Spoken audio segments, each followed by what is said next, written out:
Hey there. Tonight, we're stepping back into the world of medieval Europe. Not for war, not for plague, but for something quieter, stranger, and far more permanent. Marriage. You might imagine castles and candles, princesses in white gowns, and a beautiful wedding night. But reality? It was colder, harsher, and bound by rules no one dared question. A wedding was just the beginning. The marriage that followed was a lifetime of obedience, imbalance, and silent endurance. So dim the light, settle in, and let's explore what marriage was really like in medieval times. Marriage in medieval Europe was not a matter of love or personal choice. It was a tool. A tool to secure alliances, preserve wealth, expand territory, and stabilize social hierarchies. It existed not to fulfill affection, but to fulfill function. Lords married daughters of other lords to unite their lands or stop their wars. Peasants married to bind families together and keep a small field in shared hands. Even among the devout, the Church did not see marriage as sacred in the way we think of it today. It was a legal and social institution, not a romantic ideal. People were property, and marriage was a way to move that property, land, dowries, women, lineage, from one man's name to another. There was no expectation that the couple even liked each other. They simply had to follow the rules and play their part in the structure that demanded order, not emotion. For the nobility, every wedding was a negotiation. Fathers arranged unions with the precision of diplomats. A daughter's marriage could bring peace or provoke war. A son's bride could bring a vital dowry or become a liability if her family's fortunes fell. Paperwork was drawn up before the church was ever involved. If land was to be exchanged, the boundaries were mapped. If money was owed, payments were guaranteed. Witnesses stood by not to celebrate love, but to verify legality. A noble girl might be engaged while still a child, her future sealed before she could even speak. Her marriage was a signature on parchment, made with her father's hand. And when the day came, she would be delivered like cargo, dressed well, smiling if taught to, but always powerless in what was her most important role in life. Among peasants, the process was less grand, but no less transactional. A man might marry the daughter of a neighbor to combine their fields. A woman might be wed to someone she barely knew because her family owed a debt. Landowners or village elders often had to approve the match. There was no priest or church involved at first, just a public promise, made before others, spoken aloud, and sealed with a meal or a shared drink. This verbal contract held weight in the eyes of the community. Only later, especially after the church gained more influence, did the clergy begin to formalize the ritual. But the reason remained the same. Two families joined not for affection, but for function. Even the idea of a home was tied to survival. Marriage meant labor. It meant children. It meant two bodies keeping a fire alive in the cold. Love, if it came at all, came much later. It was not expected, and in many ways, it was considered dangerous. Love led to foolishness. Love could lead a nobleman to marry beneath his rank, or a woman to defy her father's wishes. Such things were seen not as romantic rebellion, but as disorder. Society feared disorder above all else. Marriage was the glue that held the fragile system together. Land, lineage, labor. It had to be predictable. It had to be public. A man's heir had to be his own blood. A woman's loyalty had to be unquestionable. So the ceremony was not about passion. It was about permanence. Once made, the bond could not be broken. And whether the couple smiled or not on that day, What mattered was that their families had signed the deal, and everyone else had seen it happen. In medieval Europe, a child's future was not theirs to decide. Marriage, like inheritance and work, was managed by the family, and above all, by the father. His word carried weight not just inside the home, but across the village, manor, or even kingdom. He decided who his children would marry, when, and why. The process was rarely about personality or affection. It was about status, land, and duty. A daughter was an asset. A son was an extension of the family name. Their marriages were arranged like trades, carefully negotiated and timed.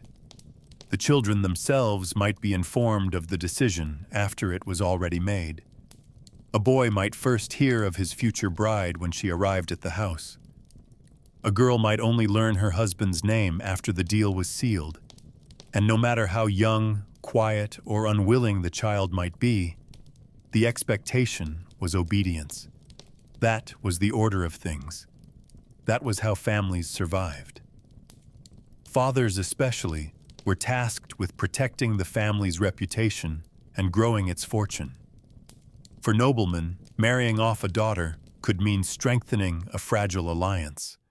For a peasant, it might mean trading her to settle a debt or tie fields together. Daughters rarely had a say. In many places, they were barely allowed to speak during negotiations. Their value lay in what they brought with them: a dowry, a body for childbirth, a name that could raise or lower a family's standing. A father might delay marriage if a better offer seemed possible, or rush it if a crisis loomed. And when the moment came, the daughter was expected to obey. Not marrying was rarely an option, except for those destined for convents, and even that was a decision made by someone else. The idea that a woman could fall in love and choose her own partner would have been met with confusion or laughter. Choice was a luxury no one expected. Sons didn't fare much better. Although they held more social power, their marriages were still arranged for reasons far beyond love. A firstborn son might be forced to marry early to secure a valuable connection. A second or third son might be married off to someone with land or money to increase the family's reach. Even if the groom was reluctant or found his future bride unappealing, refusal was rare and often punished. In some cases, young boys were promised to girls they had never met, years before they were old enough to understand. These engagements were political, social, or economic deals signed and witnessed as contracts, and once agreed upon, they were nearly impossible to break. Parents might consult clergy or elders, but the final choice was theirs. Sons might grumble, drink too much at the wedding, or avoid the house afterward, but the marriage would stand. No one asked if he loved her. No one cared if she loved him. They were simply placed together, like two pieces in a puzzle they didn't build. The church, over time, began to emphasize the importance of mutual consent. But even that was a formality. In theory, both bride and groom had to say yes for the marriage to be valid. In practice, that yes was expected, rehearsed, and watched closely by the family.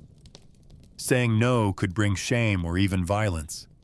A girl who refused her father's choice might be beaten, locked away, or sent to a convent as punishment.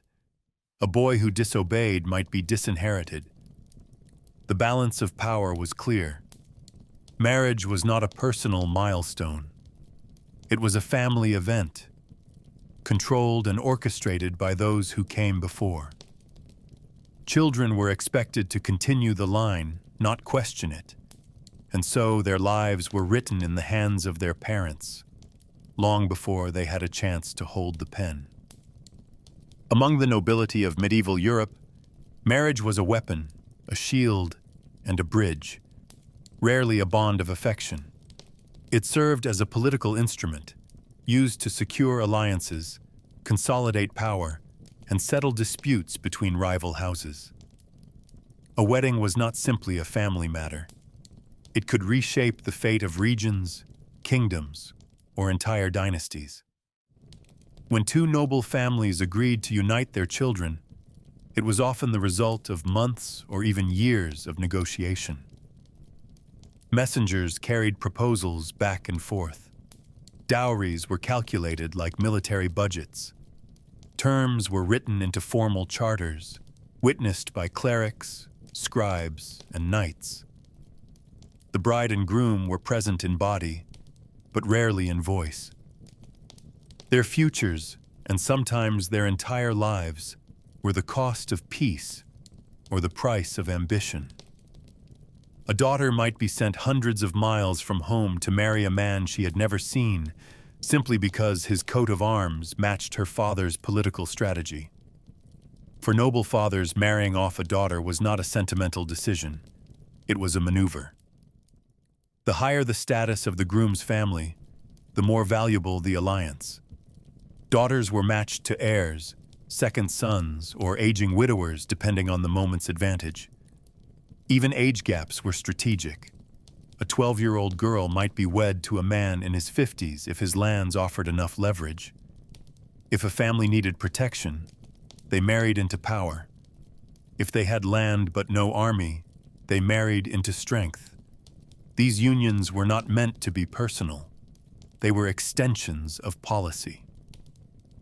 The ceremony itself might include hundreds of guests, lavish feasts, and public vows, but the true union happened in private, in signed agreements and sealed letters.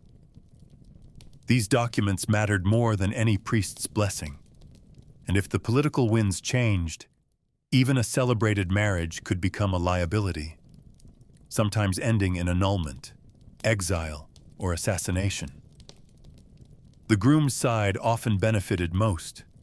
Marrying a wealthy heiress could double a nobleman's holdings overnight. It might also give him access to new titles, military support, or proximity to the royal court. In many cases, the marriage was timed to preempt conflict. If two families had rival claims to land, wedding their children allowed them to merge interests instead of drawing swords. But such peace was always fragile. A marriage brokered for diplomacy could quickly sour if one side felt cheated or if the bride failed to produce heirs. Infertility was rarely blamed on the man. If a noblewoman didn't bear children quickly, her status plummeted. Her value, once measured in acres and silver, now rested in the cradle. And if her womb failed to deliver, she could be cast aside. Quietly if she was lucky, publicly if she wasn't. Even her family might turn against her, seeing her as the weak link in a carefully crafted alliance. Not all noble marriages served peaceful ends. Some were aggressive moves, forced unions intended to seize land or legitimacy. A powerful lord might demand a daughter as part of a surrender. A king might marry off his sister to neutralize a rival's ambitions.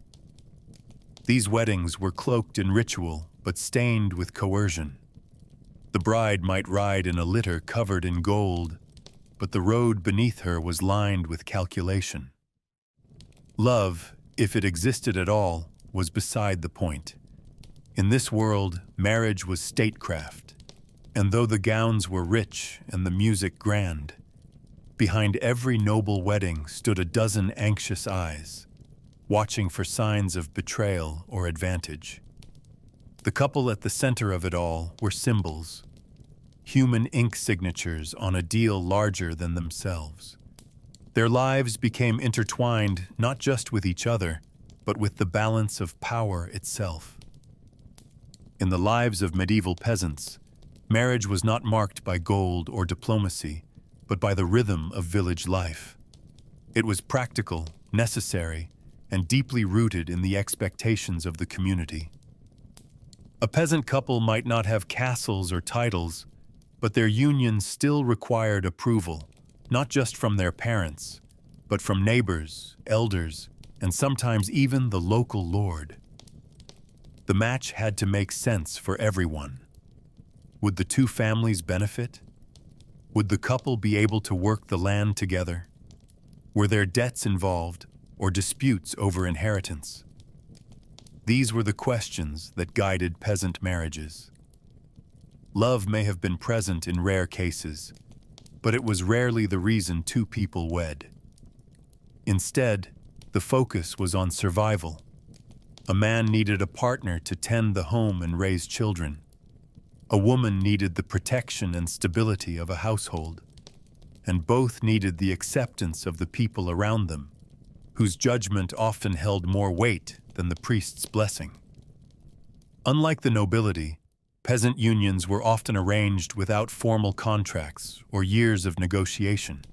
They unfolded close to home, between neighboring families, friends of friends, or villagers who had grown up alongside each other. Proximity played a role, as did reputation. A young man with strong arms and a steady field was a better match than one with charm but no land. A girl known for her hard work and good character could be promised to a slightly older man if it meant securing a better harvest. These arrangements were usually handled by parents, with some informal discussions in the presence of others. If the father approved and the neighbors agreed, the match was accepted. There might be a gift or small dowry exchanged, perhaps livestock, tools, or fabric, but nothing extravagant. What mattered was that both families saw the benefit, and that the couple, at least outwardly, did not object too loudly. The ceremony itself was modest. In many regions, especially in earlier centuries, no priest was required. A verbal promise made in front of witnesses was enough to constitute a legal and moral union. The couple might join hands at the door of the church, or simply speak their vows in a home or field, as long as others were present to hear it. These witnesses served as a kind of insurance, proof that the marriage had taken place, should disputes arise later over land, inheritance, or children. Afterward, there might be a shared meal, a bit of dancing, and then the newlyweds would return to their new shared life. The bedding ceremony, while common in noble circles, was not always practiced among peasants, though in some places, guests still gathered to ensure the couple retired together. Even in its simplicity, peasant marriage carried weight. It was not romantic, but it was binding. And once joined, the couple would rarely be separated, no matter how difficult life became. Peasant marriages, while more flexible than those of the elite, were still tightly bound by social expectations. A union outside of approval, say, with someone from another village or a household with a bad reputation, could cause tension or even exile. Marrying without permission from the local lord, if one was required, could lead to fines or punishment. And though mutual affection was not forbidden, it was also not encouraged if it threatened the communal balance. The marriage served not just the couple but the entire community. It ensured fields were worked, children were born, and debts were repaid. A good marriage could lift a family from hardship. A bad one could drag them into ruin. Divorce was not an option, and even separation was rare. The expectations were clear: work together, endure hardship, raise the next generation. In this way, marriage among peasants was both a personal and a collective responsibility, one that lasted a lifetime, with no promise of joy, but every promise of duty. In the medieval world, childhood was not a protected phase of life. It was a waiting room for duty. Among noble families especially, children were not seen as independent beings with open futures, but as assets to be placed strategically. It was common, even expected, for children to be betrothed at a very young age, sometimes as toddlers, occasionally as infants. The logic was simple. The earlier the agreement, the stronger the bond between families. A father might promise his newborn daughter to the heir of a neighboring lord as part of a long-term alliance. A noblewoman might offer her infant son's future hand in marriage in exchange for military protection.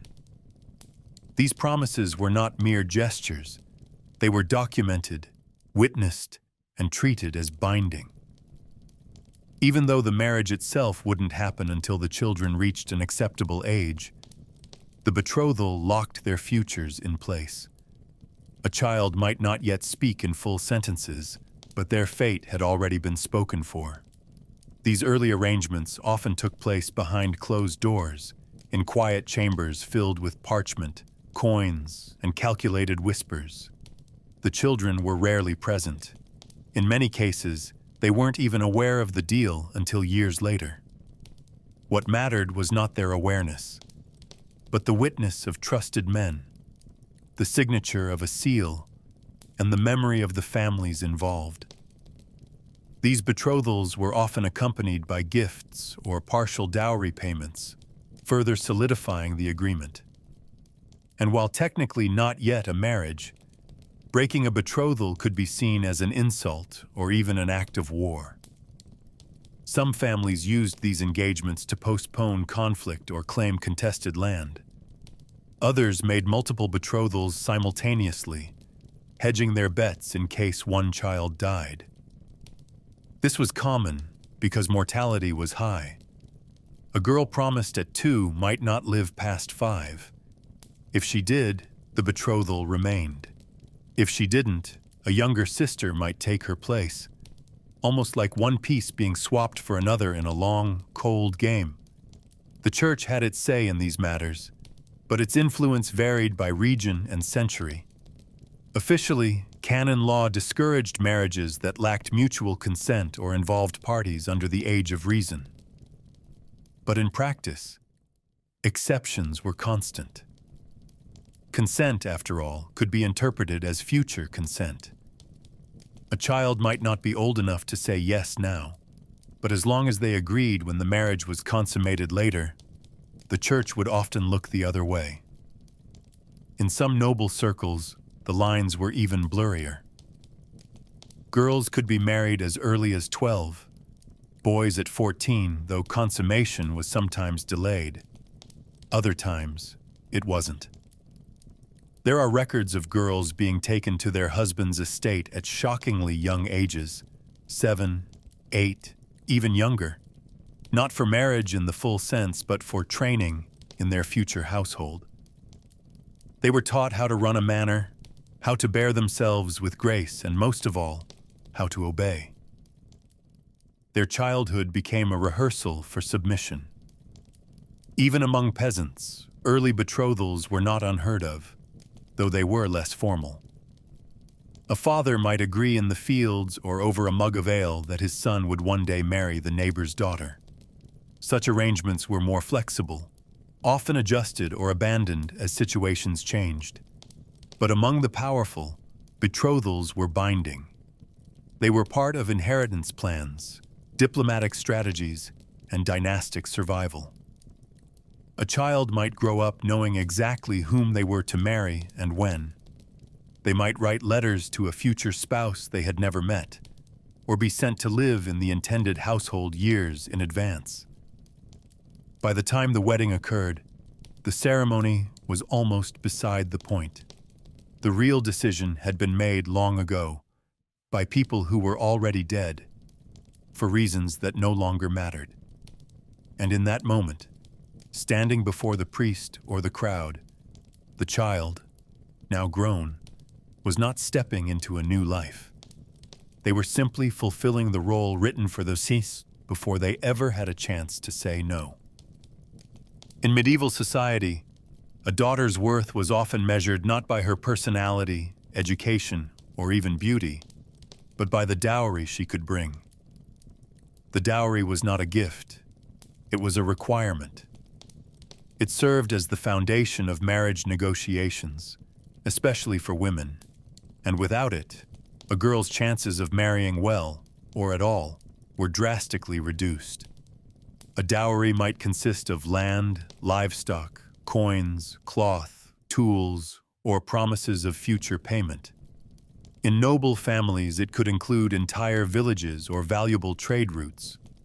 Among peasants, it might be a single goat, a spinning wheel, or sacks of grain. But the concept was universal. The bride's family must offer something of substance to the groom's side. It was seen as compensation for taking on the burden of a new mouth to feed, a new body to clothe, and, eventually, new children to raise. Love did not open doors. Silver and acreage did. For many families, especially among the lower classes, the dowry was the single greatest financial strain they would ever face. A father with multiple daughters could find himself in debt for years just to see them married. He might sell off land, tools, or future harvests to gather enough to make a suitable offer. Some families made arrangements early, saving coin or livestock from the day a daughter was born, knowing this day would come. Others gave up entirely, sending daughters to convents or households as servants if no dowry could be assembled. The stigma of being unmarriageable followed a girl who had no dowry. She was seen as incomplete, as someone who could not fulfill her role in society. And because marriage was considered the proper and expected path for all women, this lack didn't just affect her. It reflected shame on her entire family. Even if she worked, contributed, or carried the household burden, without a dowry, she remained unclaimed. The dowry system reinforced the power imbalance at the heart of medieval marriage. It placed women in a transactional position, where their bodies, futures, and legal identities were tied to economic value. The more valuable the dowry, the better the match, sometimes regardless of the bride's age or health. In noble families, it was not uncommon for young girls to be married off to much older men because their dowries brought diplomatic weight.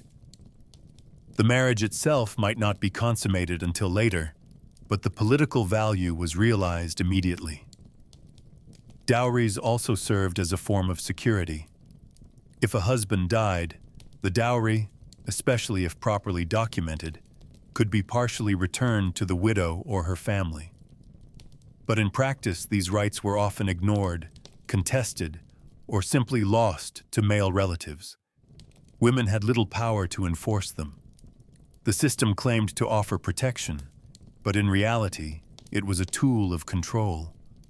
The dowry followed the bride, but it never truly belonged to her. There were exceptions, but they were rare and often temporary. A particularly skilled or attractive woman might marry with a reduced dowry if her reputation preceded her. In some towns, community funds were created to help poor girls marry. Small donations pooled by the church or local guilds to prevent girls from becoming burdens. But these were limited and symbolic. The majority of women were caught in the same system, born into an economy they could not control, valued for what they could bring, not who they were. And the dowry lingered long after the wedding. In disputes, inheritances, and even rumors, it was remembered. She came with nothing, people might whisper, or he only married her for the land. In a world that prized order and lineage, the dowry was the entry fee. Without it, the doors remained closed. And behind those closed doors, many women lived lives that had been purchased, but never chosen. While the dowry was a burden placed upon the bride's family, the groom's side was not entirely free of obligation.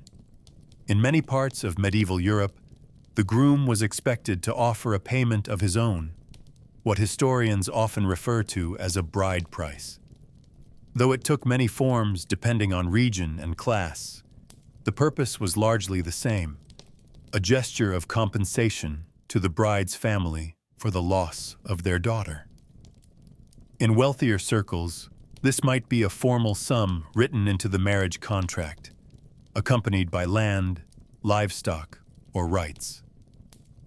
Among commoners, it might be simpler, a gift of coin, grain, or labor. The idea was not romantic. The bride was leaving one household and joining another, and that transition carried a cost. Her absence meant one fewer hand to spin, cook, or tend the animals. It also meant the loss of her reproductive potential, which had once belonged to her father and would now belong to her husband. And so the bride price acknowledged that shift, with gold, with animals, or with promises. These payments were often negotiated alongside the dowry, forming a kind of exchange between families that framed the entire marriage.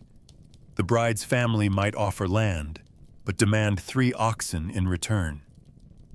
A groom with little wealth could pledge future labor or agree to support the bride's aging parents. In some cases, the bride price was purely symbolic, a single silver coin pressed into the father's palm, but it still held legal and cultural meaning. Its presence confirmed that the marriage was not theft. It turned the union into a transaction rather than an abduction. This distinction mattered, especially in times when the line between marriage and coercion was dangerously thin. The payment was also a public signal of commitment. It showed that the groom was willing to invest in the match, to literally pay for the right to bring the bride into his home. And for poorer families, it was a vital part of the arrangement, one that could determine whether the match was even possible. In noble families, the bride price became part of complex property arrangements. It was sometimes paid directly to the bride herself, becoming part of her dower, property set aside for her in case she became a widow.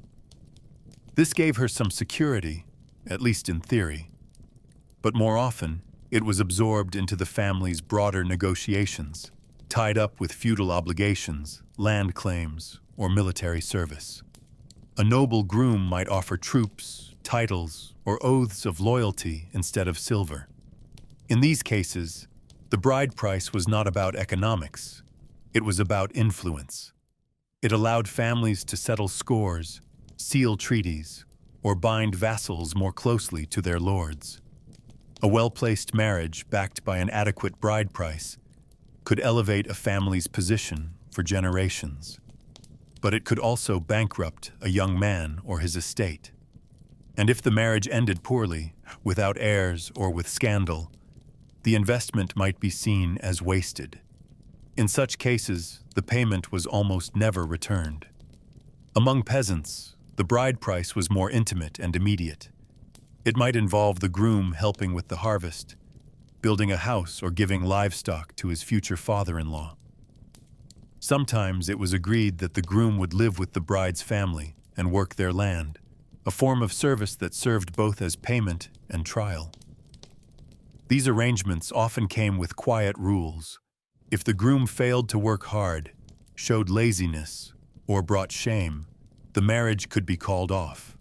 And even if the couple had already lain together, it might be said that the union was never truly valid without the full price. This gave the bride's family a measure of power and dignity. They had something to demand, something to expect. And though the language of love was rarely used in these discussions, the rituals around the bride price gave structure to the process. They made it more than a private choice. They made it a matter of honor, labor, and visible commitment. In a world where everything had a cost, even joy needed to be paid for. In medieval Europe, the concept of consent in marriage was officially recognized, but in practice, it was deeply ambiguous and often manipulated. The Church taught that for a marriage to be valid, both the bride and groom had to give their free and willing consent. This doctrine was clear in canon law and echoed in sermons and ecclesiastical rulings. But beyond the official doctrine, the lived reality was far murkier. Consent could be whispered, coerced, or assumed. A nod, a glance, or silence in the wrong context could be interpreted as agreement. In many cases, a girl's lack of protest was taken as proof of her willingness. There was little room for hesitation. Families wanted order, not rebellion. And if a child, especially a daughter, hesitated or resisted, her reluctance was often smoothed over with persuasion, threats, or outright force. The law may have said one thing, but society made it clear. Consent was not about freedom. It was about formality. Among the nobility, consent was often a ritualized performance. The bride and groom might be asked to confirm their willingness in front of a priest or a gathering of witnesses, but the setting was highly pressured. With both families watching and political consequences looming, the idea of saying no was almost unthinkable. A young girl dressed in finery and taught from childhood to obey would rarely challenge what had already been decided on her behalf.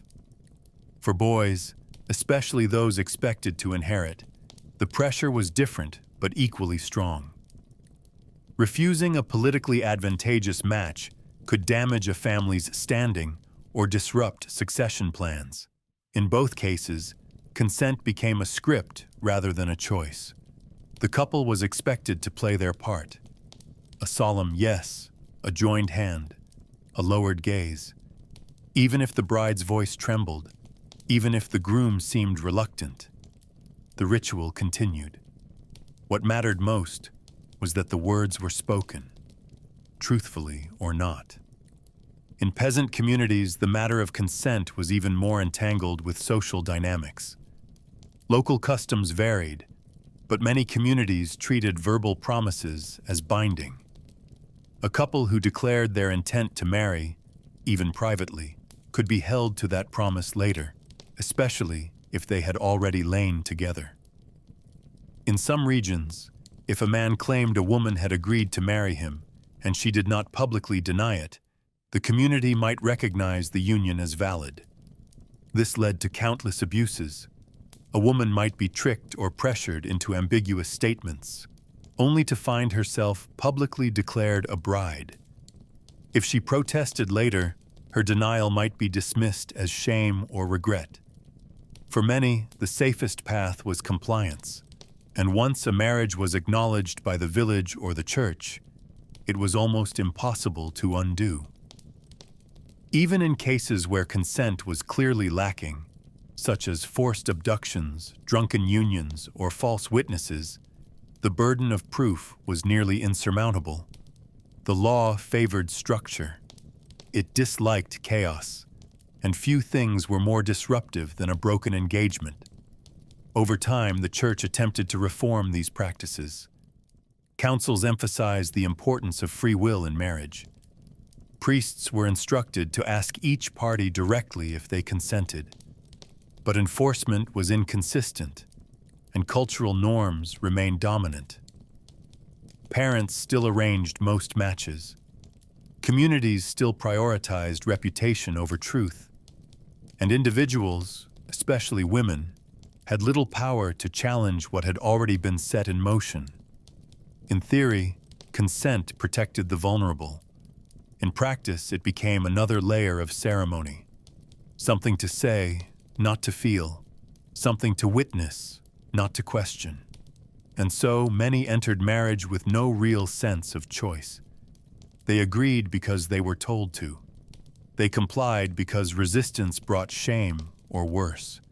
In the end, the words "I do" mattered less than who was in the room, who had something to gain, and whether the silence that followed was interpreted as peace or submission. Consent was legally required, but its meaning was constantly bent to fit the world that demanded order above all else. In medieval Europe, a girl's virginity was more than a matter of personal morality. It was a form of social currency. Her reputation, her dowry, her chances of marriage, and even her family's honor were tied directly to the question of whether she had remained pure. Virginity was not viewed as an internal state, but as something external, visible, and measurable. It was treated as a physical condition to be proven and protected. For noble families, it was a prerequisite for making a profitable match. For peasants, it could mean the difference between a decent husband and a life on the margins. A girl rumored to be spoiled could be cast aside, whispered about, or excluded from marriage altogether. Her worth diminished not because of who she was, but because of what was assumed about her body. And in a society that placed marriage at the center of a woman's purpose, that assumption shaped her entire future. The burden of proof always fell on the bride. It was not enough for her to say she was virtuous. Others had to believe it. Families guarded their daughters closely, not out of affection, but out of fear. If a girl was seen alone with a man, if she walked home late, if someone simply claimed to have touched her, her name could be ruined. Gossip moved faster than justice. In noble courts, rumors of impropriety could derail alliances, delay weddings, or spark duels. In villages, they could isolate a girl or lead to violent punishment. To protect a daughter's value, families might lock her indoors, send her to convents, or place her under constant supervision. The irony was sharp. Society prized her virginity so highly that it denied her almost any chance to act freely. Her body was hers in name, but in practice, it belonged to everyone else. Her father, her future husband, her community, and the moral order they all enforced together. If a girl married and failed to produce the expected signs of virginity on the wedding night, the consequences could be severe. In many regions, the couple's first night together was a communal concern. The bedsheets might be inspected for blood. Witnesses might be asked to confirm that the marriage was consummated properly. Some families even staged formal bedding ceremonies, where guests escorted the couple to the marriage bed and waited nearby. These rituals were not about celebration, they were about proof. If the bride's virginity was in question, the groom could demand annulment or public compensation. And while many of these tests were based on flawed assumptions, their outcomes had real and lasting consequences. A woman deemed impure might be returned to her family in disgrace. She might be labeled unfit for future marriage. In some cases, she might be accused of deception or even sorcery. Her voice, her truth, rarely mattered. The body was the evidence. And if the evidence failed, no one asked why. The double standard was absolute. Male virginity was rarely discussed, let alone required. A groom could enter marriage with experience, rumors, or even illegitimate children, and still be welcomed. His past was not scrutinized. His value lay elsewhere, in his strength, his land, his family name. But a woman's history began and ended with the presumption of chastity. She was expected to be untouched and unquestioned, no matter her will, her suffering, or her circumstances. And once she was married, that expectation shifted instantly. Now she was expected to bear children, to be physically available, to fulfill her role as a wife without resistance. Virginity was a threshold, rigid, demanded, and irreversible. And though it was spoken of in moral terms, its real function was transactional. It protected bloodlines, justified payments, and ensured that a man's heirs were truly his own. In that world, a girl's first night was not just personal, it was public, it was political, and it defined how she would be remembered for the rest of her life. For much of the medieval period, marriage existed outside the walls of the church. Contrary to modern assumptions, the early Middle Ages did not require a priest, a chapel, or even a written contract to make a union valid. A man and a woman could stand before witnesses, speak a simple vow aloud, "I take you as mine," and that alone was enough to be considered married in the eyes of the community, and for a long time, even in the eyes of God. These spoken promises, known as verba de presenti, carried full legal and moral weight. There was no altar, no ring, no holy water. The bond rested not in ritual but in mutual agreement, and most of all, in the memory of those who heard it. The idea of marriage as a sacrament, something to be blessed and sanctified by the Church, came much later. In early medieval Europe, marriage was still very much a lay institution, one governed by custom, family, and the village square. Before the 12th century, local traditions shaped how and when couples married. Some might exchange vows under a tree, beside a river, or at the edge of a field. Others might do so at a family gathering, followed by a shared meal or a small feast. The most important element was that the couple freely consented and that witnesses could testify to it. If there was a dispute later, over land, inheritance, or legitimacy, those witnesses could confirm that a marriage had taken place. Priests were often only peripherally involved, if at all. Their main role was to record deaths, hear confessions, and manage church property. Weddings simply weren't part of their jurisdiction, and even when priests were invited to bless a union, their presence was ceremonial, not essential. It wasn't that the Church disapproved of marriage, it simply didn't yet control it. The structure of medieval society still placed these matters firmly in the hands of families, clans, and local custom. This began to change around the 12th century, when the Church started asserting more influence over daily life. Through councils and decrees, clerics gradually worked to bring marriage under ecclesiastical authority. One of the most significant steps was taken at the Fourth Lateran Council in the year 1215, which declared that marriages should be performed publicly and in a church, with a priest officiating. The goal was partly moral, to reduce secret unions and enforce proper consent, but it was also political. By controlling marriage, the Church could extend its reach into family law, property rights, and questions of legitimacy. If the Church defined who was married, it could also define who had legal heirs, who had the right to inherit land, and who could be joined or separated. Over time, this shift became widespread, especially among the nobility and in urban areas. Yet even centuries later, in rural villages and isolated regions, couples still married with only words and witnesses, keeping older traditions alive beneath the surface of official doctrine. The transition from private vow to church ritual was gradual, uneven, and often resisted. Many saw little reason to involve priests in what had always been a family affair. Others simply couldn't afford the fees or make the journey to a parish church. Some local lords, eager to maintain control over their subjects, preferred the old ways. And even as the Church tightened its grip, exceptions remained. Couples married in barns, in meadows, and at village gates.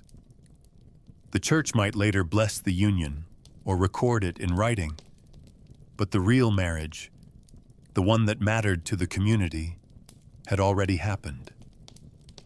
For centuries, marriage existed in this tension between sacred authority and secular tradition, and for many, it was still the spoken vow, made before neighbors and sealed with shared bread or a night in the same bed, that truly marked the beginning of a life together. In this way, marriage in the Middle Ages was less about holy rites and more about human presence, about being seen, being heard, and being remembered. For the majority of commoners in medieval Europe, marriage was a public matter, but not a grand one. Most weddings lacked ceremony, luxury, or or sacred splendor. The typical wedding did not unfold beneath vaulted ceilings or beside ornate altars. It happened just outside, at the threshold of the church. This doorway, the literal and symbolic edge between the sacred and the secular, was where countless couples spoke their vows. The location was deliberate. By standing at the church door, the couple placed themselves in view of the community and in hearing range of the priest, but not inside the sanctified space reserved for the mysteries of the faith. The door was where legal and moral life began. It was where baptisms and burials were first announced. And for marriage, it served as the bridge between the family's authority and the church's growing influence. A wedding at the door was simple, efficient, and recognizable. It gave the moment social weight without requiring wealth. These ceremonies were brief, often no more than a few spoken words exchanged under the eye of a priest or a deacon, and sometimes not even that. The priest might ask each person to confirm their willingness. He might bless the couple or offer a few words of instruction. But there were no choirs, no processions, no incense or candles. The couple stood in their everyday clothes, or perhaps in their best garments if they could afford them. Witnesses gathered nearby, parents, neighbors, perhaps a few children, and watched the vow take place. Sometimes the priest would remain at the door. Other times he would retreat inside to prepare for Mass, leaving the newlyweds to their next step. That step, in most cases, was the consummation of the marriage, which gave the words their full meaning. Until the marriage was physically completed, it could still be questioned. But once the night was over and the couple was seen as one in flesh, the door ceremony became a binding event in both the eyes of the church and the village. The reasons for this humble arrangement were partly practical. Many peasants could not afford to host large weddings or offer the donations expected for an indoor mass. Churches were often small and reserved for those who could pay or for religious holidays. By keeping the ritual at the threshold, families could honor the presence of God without incurring the costs of entering His house. It also allowed the wider community to bear witness. Everyone in the village had a stake in local marriages. Property might change hands, names might be joined, alliances might shift. A wedding behind closed doors would provoke suspicion. But a wedding at the church steps, in open daylight, gave everyone a chance to see and remember what had happened. That public memory was crucial in a world where written records were rare and oral testimony carried legal weight. If a dispute arose later, someone could say, "I was there. I saw them marry. It was at St. Peter's on the cold morning after harvest." Despite its simplicity, a wedding at the church door was not without dignity. It marked a turning point in the lives of two people who, until that moment, belonged to their families and afterward belonged to each other. It was a moment of recognition, not just for the couple, but for their kin, their neighbors, and the entire social web around them. There might not have been music or feasting, but there was structure, ritual, and a deep sense of belonging. Some couples followed the door ceremony with a modest meal or small celebration, depending on the season and their means. Others returned straight to their home or to their parents' house where the bedding might be observed or confirmed. Whatever followed, the memory of the door remained. In stories told years later, people would recall the weather, the clothes, the faces gathered near. And in a life filled with labor, hardship, and little luxury, that moment, shared in the open air on sacred stone, was one of the few publicly acknowledged thresholds a common person would ever cross. Among the nobility, marriage was not only a social contract, it was a spectacle. when two powerful houses joined through matrimony. The union was made visible through a lavish feast, sometimes lasting not just hours, but days. These celebrations were as much about display as about union. Guests traveled from distant estates, entourages filled entire roads, and preparations began weeks or even months in advance. The amount of food prepared was staggering. Whole roasted boars, swans in pastry, freshwater fish laid out on silver trays, and pies large enough to hide small birds inside, released at the table to flutter above the guests in a show of luxury. Spices imported from the east, cinnamon, saffron, and pepper, were used generously to demonstrate wealth. Ale, mead, and wine flowed without restraint. No noble wedding was complete without overflowing tables, grand gestures, and the performance of status for all who attended. This was not only a union between two people, but between two legacies, and everyone had to see it. The scale of these feasts served more than one purpose. They reaffirmed alliances, impressed rivals, and showcased a family's resources. Lords and ladies did not gather merely to toast the couple. They came to assess power. Every dish that arrived at the table, every musician who played, every tapestry that hung in the hall spoke volumes about the family's reach. A poorly arranged feast might be remembered for decades as a sign of weakness. A magnificent one, by contrast, could elevate a family's reputation and secure their place in court. These events were carefully choreographed, with seating plans based on hierarchy and age-old rivalries kept in mind. Heralds announced names as guests arrived. Servants moved in coordinated lines to bring food, refill goblets, and keep the rhythm of the feast alive. Dancers performed between courses. Jesters entertained the children, and minstrels sang of valor, bloodlines, and blessings. The wedding feast was not just about indulgence. It was about order. Every plate and place had meaning. For the newlyweds, the feast was both a celebration and an ordeal. The bride was often on display for most of the day. Dressed in expensive fabrics, heavy jewelry, and elaborate headpieces, she was expected to move gracefully, speak sparingly, and appear grateful. Her family watched her carefully. Her new in-laws observed her even more closely. The groom, meanwhile, was judged on his poise, manners, and ability to play host. Their movements were watched, their interactions noted. Even their silences could be interpreted as signs of harmony or discontent. The feast was their first public performance as a married couple, and they were not allowed to falter. Behind the scenes, younger servants gossiped about every glance and whisper.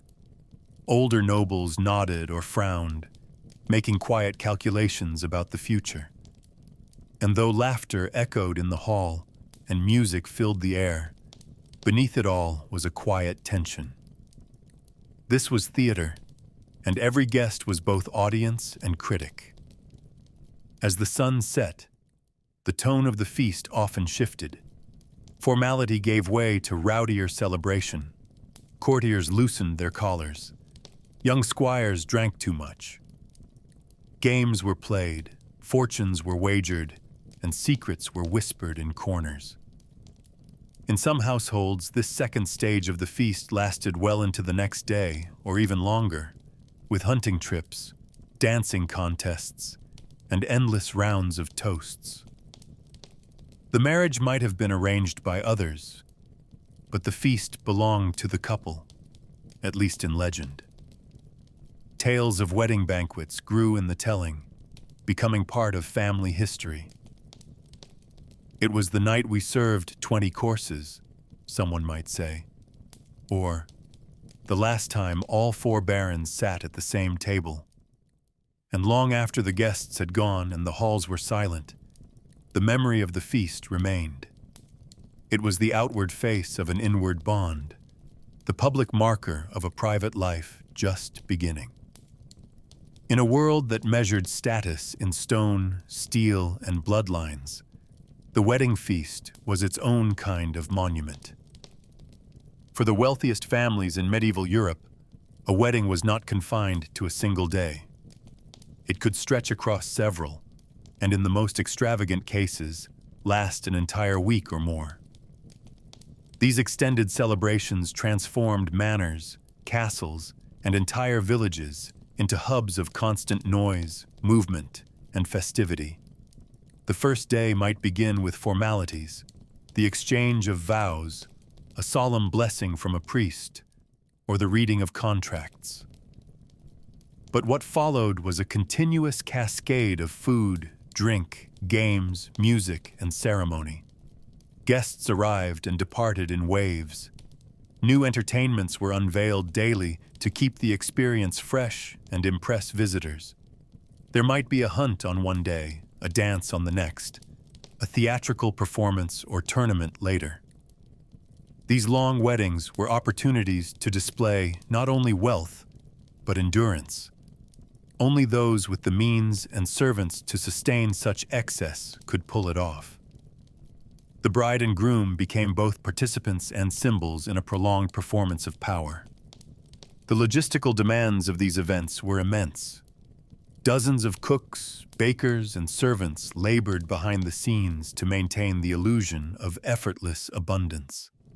Supplies were stockpiled weeks in advance. Barrels of wine, sacks of flour, cured meats, wheels of cheese. Tents were erected in courtyards. Extra beds were assembled for guests. Local peasants might be hired to help with firewood, stables, or cleanup, while entertainers, jugglers, singers, storytellers were brought in from distant towns. The family's steward would work from dawn to dusk, managing deliveries, handling disputes, and coordinating the timing of feasts and ceremonies. Waste piled up quickly, tempers flared, and accidents were inevitable. But outwardly, everything was expected to proceed with grace. Any sign of fatigue or disorder could be interpreted as a lack of preparation or refinement. The pressure to maintain appearances only grew as the days wore on. And yet, for the hosts, this pressure was worth it. A successful multi-day wedding elevated a family's prestige for years to come. For the guests, the experience could be overwhelming, but also deeply memorable. Friendships were forged, alliances renewed, and gossip exchanged in shaded gardens or beside roaring hearths. Young nobles flirted cautiously or recklessly, depending on the hour. Older relatives reminisced and compared the event to weddings past, measuring its grandeur, its generosity, its charm. Meals arrived in waves, often more than the stomach could bear. Whole days were spent at the table, rising only to drink, to toast, or to join a brief dance. The atmosphere shifted with the passing of time. The first night might feel ceremonial, stiff with expectation. The third, more relaxed, with familiarity growing among the guests. By the fifth, fatigue began to set in. Some guests left early. Others stayed until the very end, unwilling to miss a single course or song. These weddings were not just family affairs. They were cultural markers. People remembered them the way one remembers a festival or a coronation, a bright, noisy blur of excess and spectacle. Meanwhile, for the bride and groom, the experience was both surreal and exhausting. They were expected to appear constantly, at banquets, games, dances, prayers. They changed garments multiple times per day, each outfit more elaborate than the last. They accepted congratulations, received gifts, and endured endless scrutiny. Their interactions were watched carefully. Every smile, glance, and silence noted by family, guests, and servants alike. privacy was scarce. Even their first night together, which might have taken place days earlier, was often public knowledge. The extended wedding period did not give them time to settle into marriage. It delayed it. For a week or more, they belonged not to each other, but to the feast. They were part of the show. Only after the final guest departed and the last plate was cleared did the house quiet down. And only then, in the wake of noise and ritual, did they begin the quiet, uncelebrated part of their union, the daily life that followed the endless days of celebration. In medieval weddings, clothing was far more than decoration. It was a language of wealth, lineage, and social rank. The garments worn by a bride and groom were carefully chosen to reflect not only personal taste, but family status, regional identity, and financial power.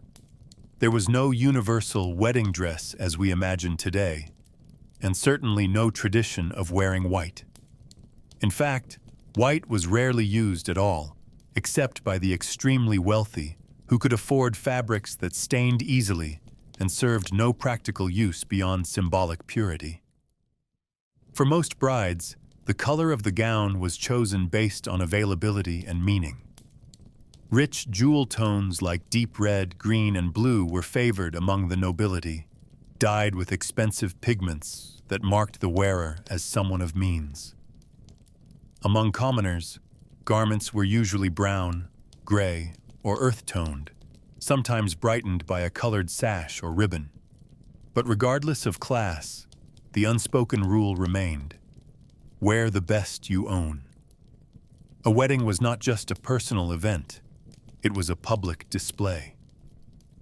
The bride's gown was often her most valuable possession, and in some cases, it was commissioned specifically for the occasion. In noble families, it might be made of silk, velvet, or fine wool, embroidered with gold thread, or adorned with pearls and small gemstones. The amount of fabric used in the sleeves or train signaled luxury, as did fur linings or imported fastenings. Headdresses could be tall and stiff, or veiled and jeweled, depending on the fashion of the region. In wealthier households, the bride might wear a girdle studded with silver, or a necklace handed down through generations. These pieces weren't simply decorative, they were statements, designed to be seen and remembered by every guest and rival. Even the shoes mattered. Soft leather slippers dyed to match the gown were a quiet detail of refinement. For those who could afford them, every stitch was part of a visual argument that this marriage and this family belonged at the top of the social order. Grooms were no less deliberate in their attire. A young man might wear a doublet of rich fabric, a new cloak, or a surcoat, displaying his family's coat of arms. His belt, dagger, or sword might be inlaid or gilded, worn more for appearance than utility. The cut and tailoring of his clothing spoke volumes, as did the colors. Scarlet and deep blue were associated with nobility. Green was linked to fertility and good fortune. Even the fit of the garments mattered. A tightly fitted tunic showed not only fashion, but also the resources to commission a custom piece. For both bride and groom, their outfits often represented months of labor, savings, or debt. It was common for garments to be borrowed or altered from older pieces. A bride might wear her mother's gown with new sleeves. A groom might reuse a cloak but trim it in fur. The final result was never accidental. It was curated, negotiated, and presented to the public like a formal signature in thread. Among the peasantry, where money and fabric were harder to come by, the logic remained the same, even if the materials were humbler. A village bride might wear a carefully mended dress dyed with natural pigments, paired with her only pair of clean shoes and a flower crown made by her sisters. She might borrow a necklace or veil from a neighbor who married the year before. Her groom might wear a new shirt made for the occasion, stiff with fresh linen and smelling of wood smoke from the hearth where it had dried. These choices, though modest, were no less meaningful. The community recognized the effort. A clean tunic, a ribbon in the hair, a belt polished with beeswax. Each detail was a mark of respect for the ritual. And once the ceremony was over, these garments were rarely worn again in full. They were tucked away in chests, passed on, or repurposed into smaller garments. But in that brief moment, standing before their families and neighbors, the couple was transformed. Not by magic or blessing, but by fabric, color, and the weight of being seen. In medieval Europe, the exchange of rings was not a universal part of marriage. Unlike today, where wedding bands are seen as a near-obligatory symbol of marital status, rings in the Middle Ages were rare, optional, and largely confined to the upper classes. Among the nobility, a ring might be given as part of a formal engagement, not necessarily the wedding itself, and its primary purpose was not romantic. It was contractual. The ring served as a tangible symbol of the promises made between two powerful families. It marked the bride as claimed, the deal as initiated, and the terms as acknowledged. Often, it was a signet ring, bearing a coat of arms or family crest, linking the bride physically to the authority of her future husband's house. Its value was not sentimental, but political. The ring could be displayed to others as proof of status or stored away in a chest as a legal token. For noble women, wearing such a ring meant their lives were no longer their own. They were already spoken for. Among commoners, rings were far less common and often absent entirely. Most peasants could not afford precious metals, and even simple iron bands were a luxury. When rings were used, they were typically plain, unadorned, and symbolic only within the couple or their immediate community. More often, the verbal vows spoken in front of witnesses or a priest were considered sufficient. The act of marriage itself carried the weight, not the objects exchanged. Instead of rings, peasant couples might offer gifts like a carved spoon, a braid of hair, or a shared piece of bread. These tokens, while humble, were deeply meaningful within their context.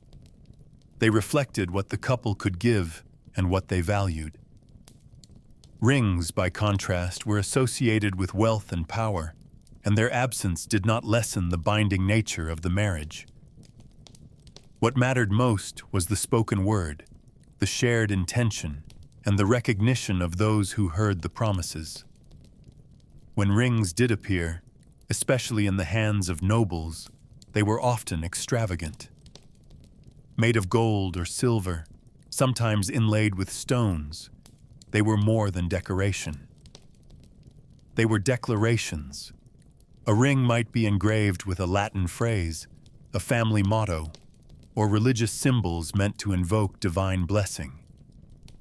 In some traditions, the ring was worn on the third finger of the left hand, believed to contain a vein that led directly to the heart, a belief inherited from ancient Roman customs.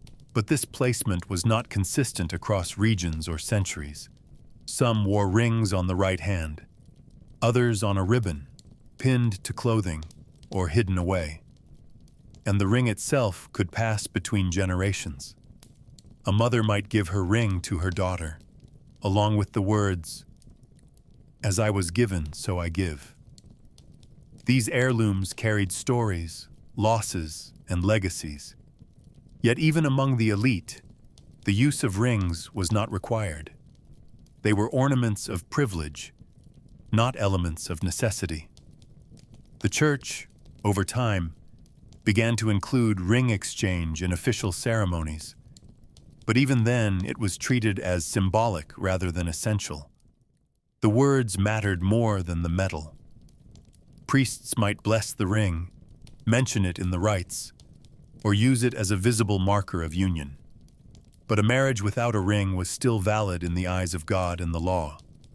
It was only in the later Middle Ages, as customs became more formalized and literacy spread, that the use of rings began to filter downward through the classes. By then, their meaning had started to shift, from symbols of contract to tokens of personal affection. But in the core of the medieval world, where most people lived and worked, rings were optional at best. What endured was not a circle of gold, but a shared promise, spoken once and remembered for a lifetime. In a world where possessions were few and days were long, the truest sign of marriage was not what one wore, but what one endured together.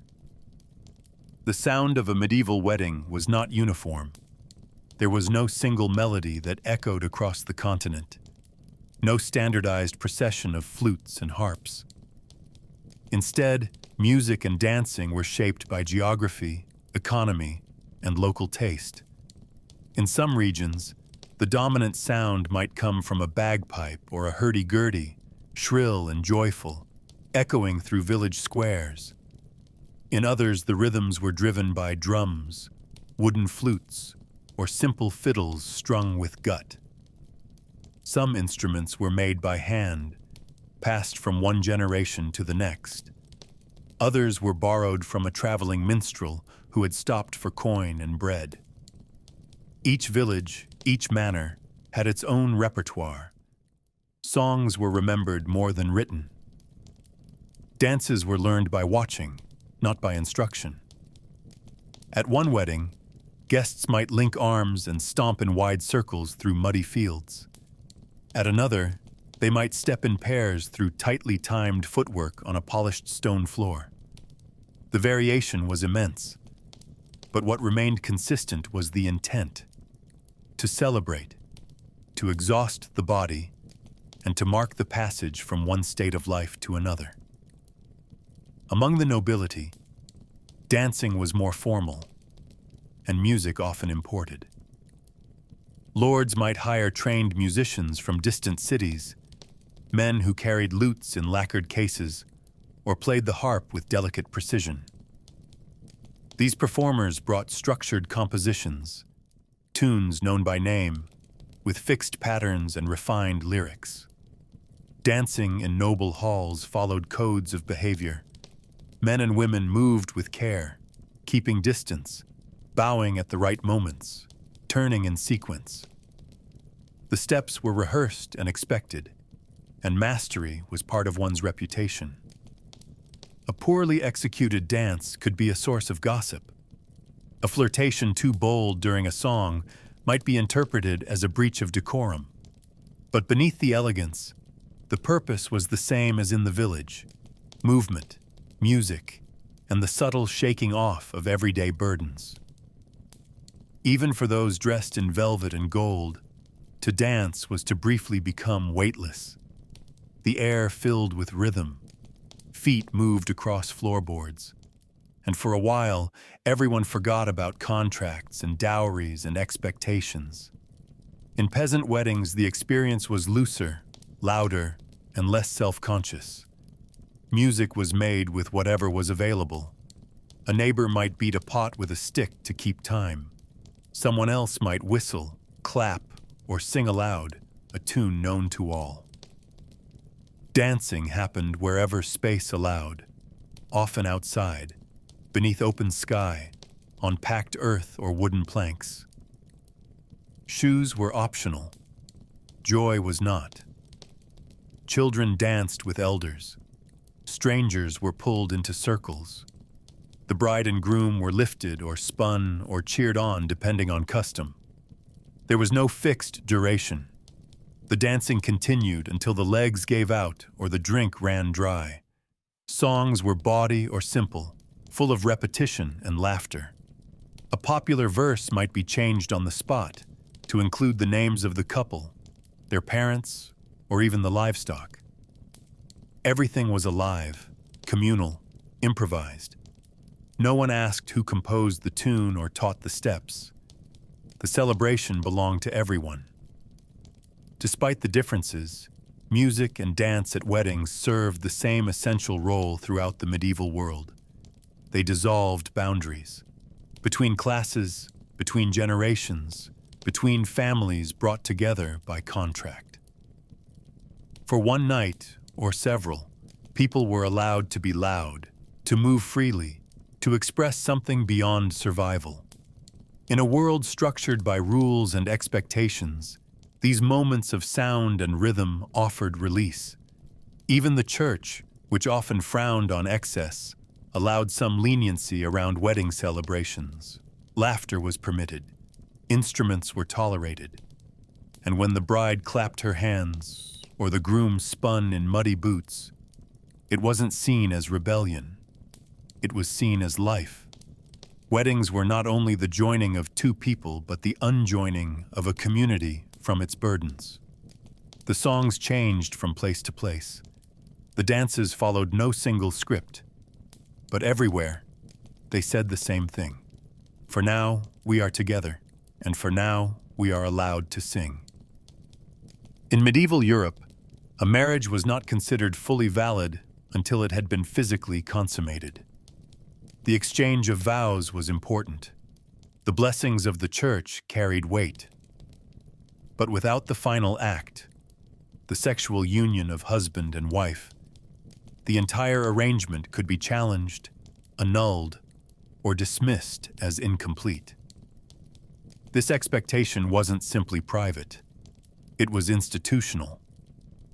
Among the nobility in particular, proof of consummation could determine whether lands changed hands, alliances held, or inheritances were legitimate. In the eyes of both canon law and social custom, consummation was the seal that bound words to reality. A marriage unconsummated was a marriage unfinished. And in this world, where lineage meant power and the female body was seen as a vessel for heirs, the confirmation of sexual union was not left to the couple alone. It was observed, recorded, whispered about, or even performed under the pressure of witnesses and ritual. The bedroom, in these moments, became an extension of the public sphere. The forms this proof took varied by region and class. In some noble households, a bloody sheet from the bridal bed was displayed to close relatives or kept as evidence. Servants might be tasked with collecting it, presenting it, or quietly reporting on the events of the night. In extreme cases, witnesses were physically present in the chamber, staying behind a curtain, standing at the door, or being called in afterward to verify the condition of the room or the bride. These practices were not considered intrusive by contemporary standards. They were simply part of the process, especially when political or financial stakes were high. A daughter whose virginity had been publicly confirmed brought honor to her family. A husband who failed to perform his duty might be shamed or legally challenged. Even the church, which promoted modesty and chastity, recognized the legal necessity of consummation.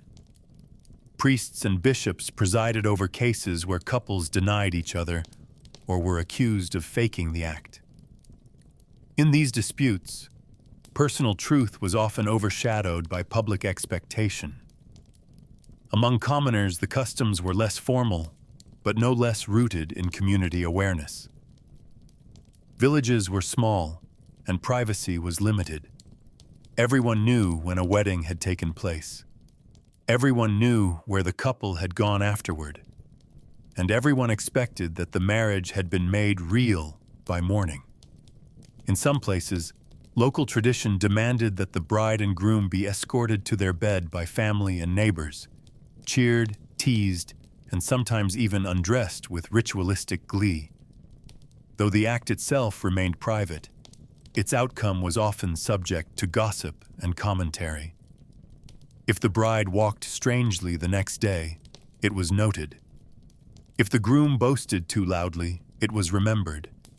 If there were doubts or rumors, they could linger for years. A marriage that failed to produce children quickly might come under suspicion. A bride who was not visibly shy or blushing might be accused of hiding something. In these tight-knit communities, the night of consummation was not just a moment of intimacy, it was a collective turning point, watched from afar and judged accordingly. This emphasis on proof reflected deeper anxieties about inheritance, legitimacy, and control. In a world without medical tests or written identity records, the body was the only evidence that mattered. And because women's bodies were seen as both fragile and morally unstable, their behavior had to be constantly managed and verified. A woman who entered marriage without virginity was a liability. A man who failed to perform was an embarrassment. A couple who refused each other, for reasons of trauma, illness, or simple reluctance, could be dragged into court and forced to defend their private lives in public. Annulments were granted on the basis of non-consummation, especially when powerful families saw political advantage in dissolving a match. The failure to produce evidence, whether in blood, children, or eyewitness reports, could undo months of planning and years of negotiation. And so, behind the closed doors of the marriage chamber, the couple was never truly alone. The silence around them was filled with expectation. The bed was not a refuge. It was a proving ground.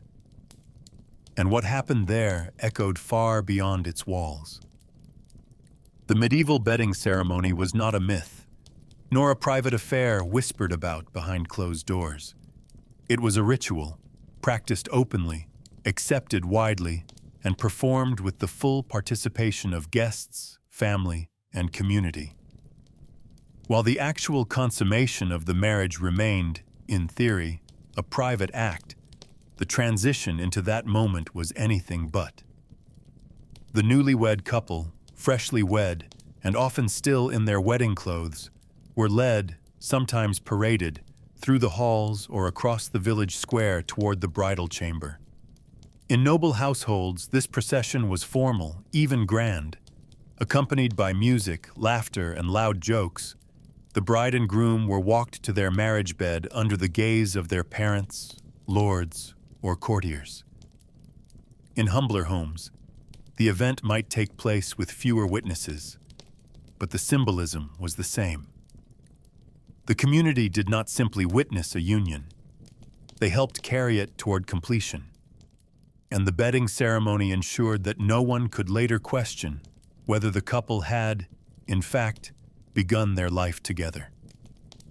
At its core, the bedding ceremony was about more than just spectacle. It was about legitimacy, honor, and collective affirmation. The presence of others in the final moments before the door closed created a shared narrative.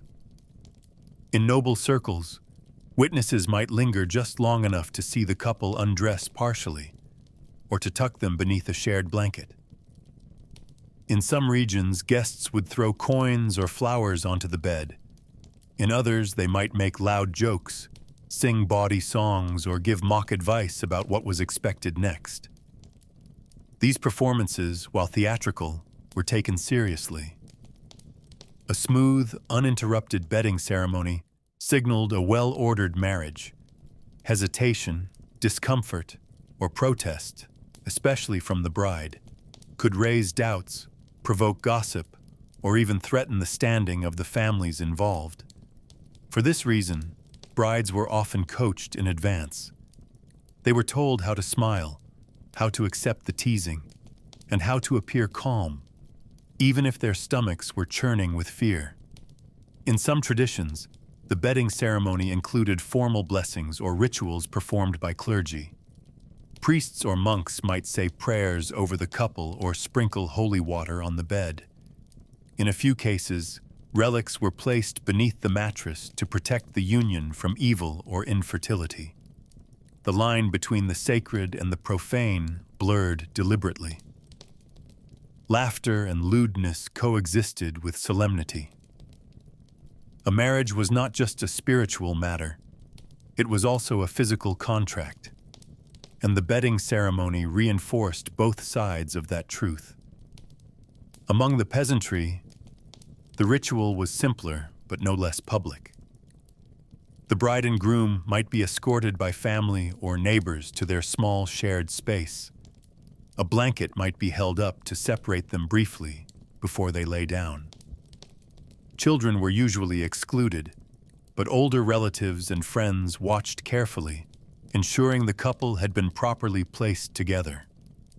Afterwards, they might leave food, drink, or tokens of fertility, eggs, bread, salt, as parting gifts before stepping away and allowing the night to begin. Though the act of sex itself was expected to be private, the emotional boundary had already been crossed. The couple knew that what they were about to do had been orchestrated, observed, and, in some way, approved by those around them. This weight shaped the experience profoundly. For some, it was a moment of joy, even empowerment, the official start of adulthood, the merging of lives. For others, especially young brides who barely knew their husbands, it was a moment of pressure and dread. But either way, the bedding ceremony left no room for denial. The community had seen them together. The marriage had moved from words to flesh, and in the days that followed, when the sheets were inspected or when the bride's demeanor was judged, that memory would hang in the air. The ceremony had ended. The couple was alone. But they were alone in a way the entire world had been invited to witness. In the Middle Ages, even intimacy began with a crowd. In medieval Europe, a wedding was never just a private promise between two people. For the union to be recognized as legitimate, both by the church and the wider community, there had to be witnesses. Their role was not ceremonial, but essential. Without at least two reliable observers, a marriage could later be challenged, denied, or even annulled. Witnesses gave the spoken vows weight. They served as living evidence that the marriage had taken place, that it had been entered into willingly, and that the terms had been understood. In an age when written records were rare and literacy limited, human memory was the archive. If questions arose years later about property, children, fidelity, or inheritance, it was the word of those present that determined the truth. These individuals, often friends, relatives, or respected community members, held a responsibility that extended far beyond the wedding day. Their presence didn't just validate a ritual. It guaranteed the future stability of everything that followed from it. Among nobles, witnesses were carefully chosen, often from both families, with an eye toward status, loyalty, and influence. Their names might be written into the marriage contract and their signatures or seals attached to formal documents. These men and women were expected to remember the details of the ceremony for years to come, should any dispute arise. Their position at the wedding was visible and often honored. They might stand near the altar or the church door, listening closely as the vows were spoken, or stand beside the couple as tokens were exchanged.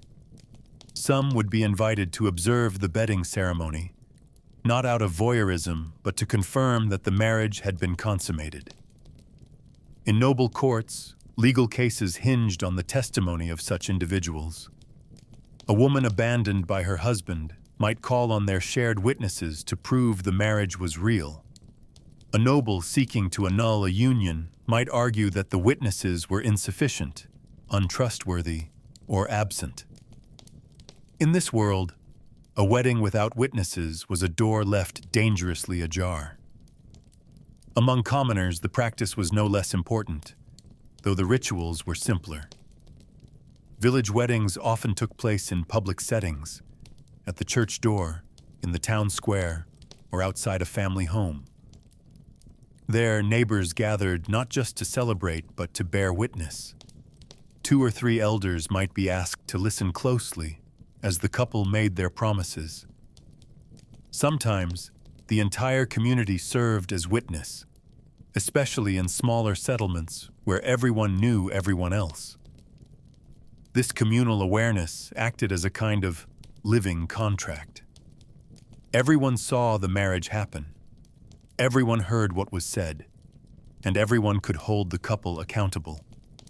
If either partner later claimed the union was invalid or tried to deny its terms, the witnesses would speak. Their recollection of the event, the words, the setting, the presence of others, carried legal and moral weight. In this way, the community itself helped enforce the boundaries of marriage. It was not just a bond between individuals, but a structure supported by shared memory. The church also insisted on the presence of witnesses, particularly as it gained more authority over marriage in the later Middle Ages. Canon law required that marriages be public and performed in front of at least two people.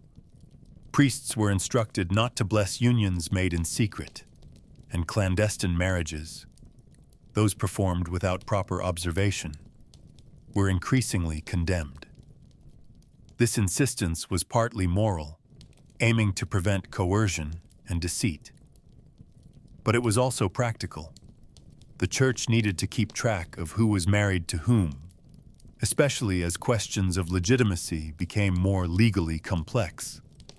Children born of unrecognized unions faced stigma and legal disadvantages. Property rights could be denied. Inheritance could be blocked. And so having witnesses was more than tradition. It was protection. For the couple, for their families, for the society they lived in. Witnesses turned private love, or arrangement, into recognized status. And in a world where few things were secure, that recognition was a form of power, carefully observed and never forgotten. In the medieval world, love was not considered the foundation of marriage. It was, at best, a possible outcome, something that might emerge over time if the arrangement was stable, the personalities compatible, and fortune kind. Romantic attachment, especially the kind that burned quickly and fiercely, was often viewed with suspicion. It was associated with chaos, poor judgment, and reckless behavior. To fall in love before marriage, or worse, to seek marriage for love, was thought immature or even dangerous. It disrupted the social order. Families made marriages for alliances, property, and survival, not for passion. A person who insisted on marrying for affection risked offending parents, losing status, or bringing shame upon their household. Stories of lovers defying their families were not celebrated. They were cautions, often ending in tragedy or disgrace.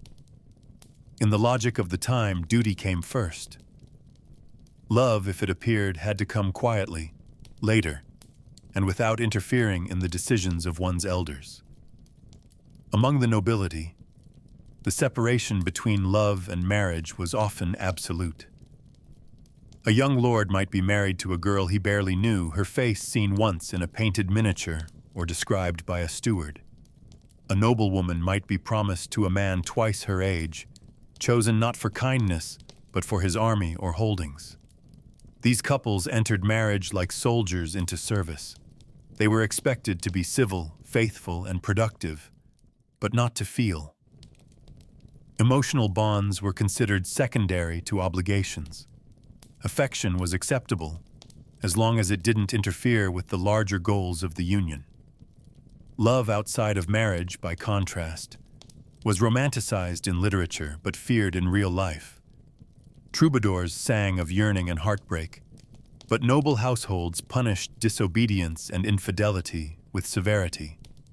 A noblewoman who loved unwisely could lose everything. A lord who let his heart dictate his actions might lose political advantage. And so love was kept on the margins, admired in songs, distrusted in decisions.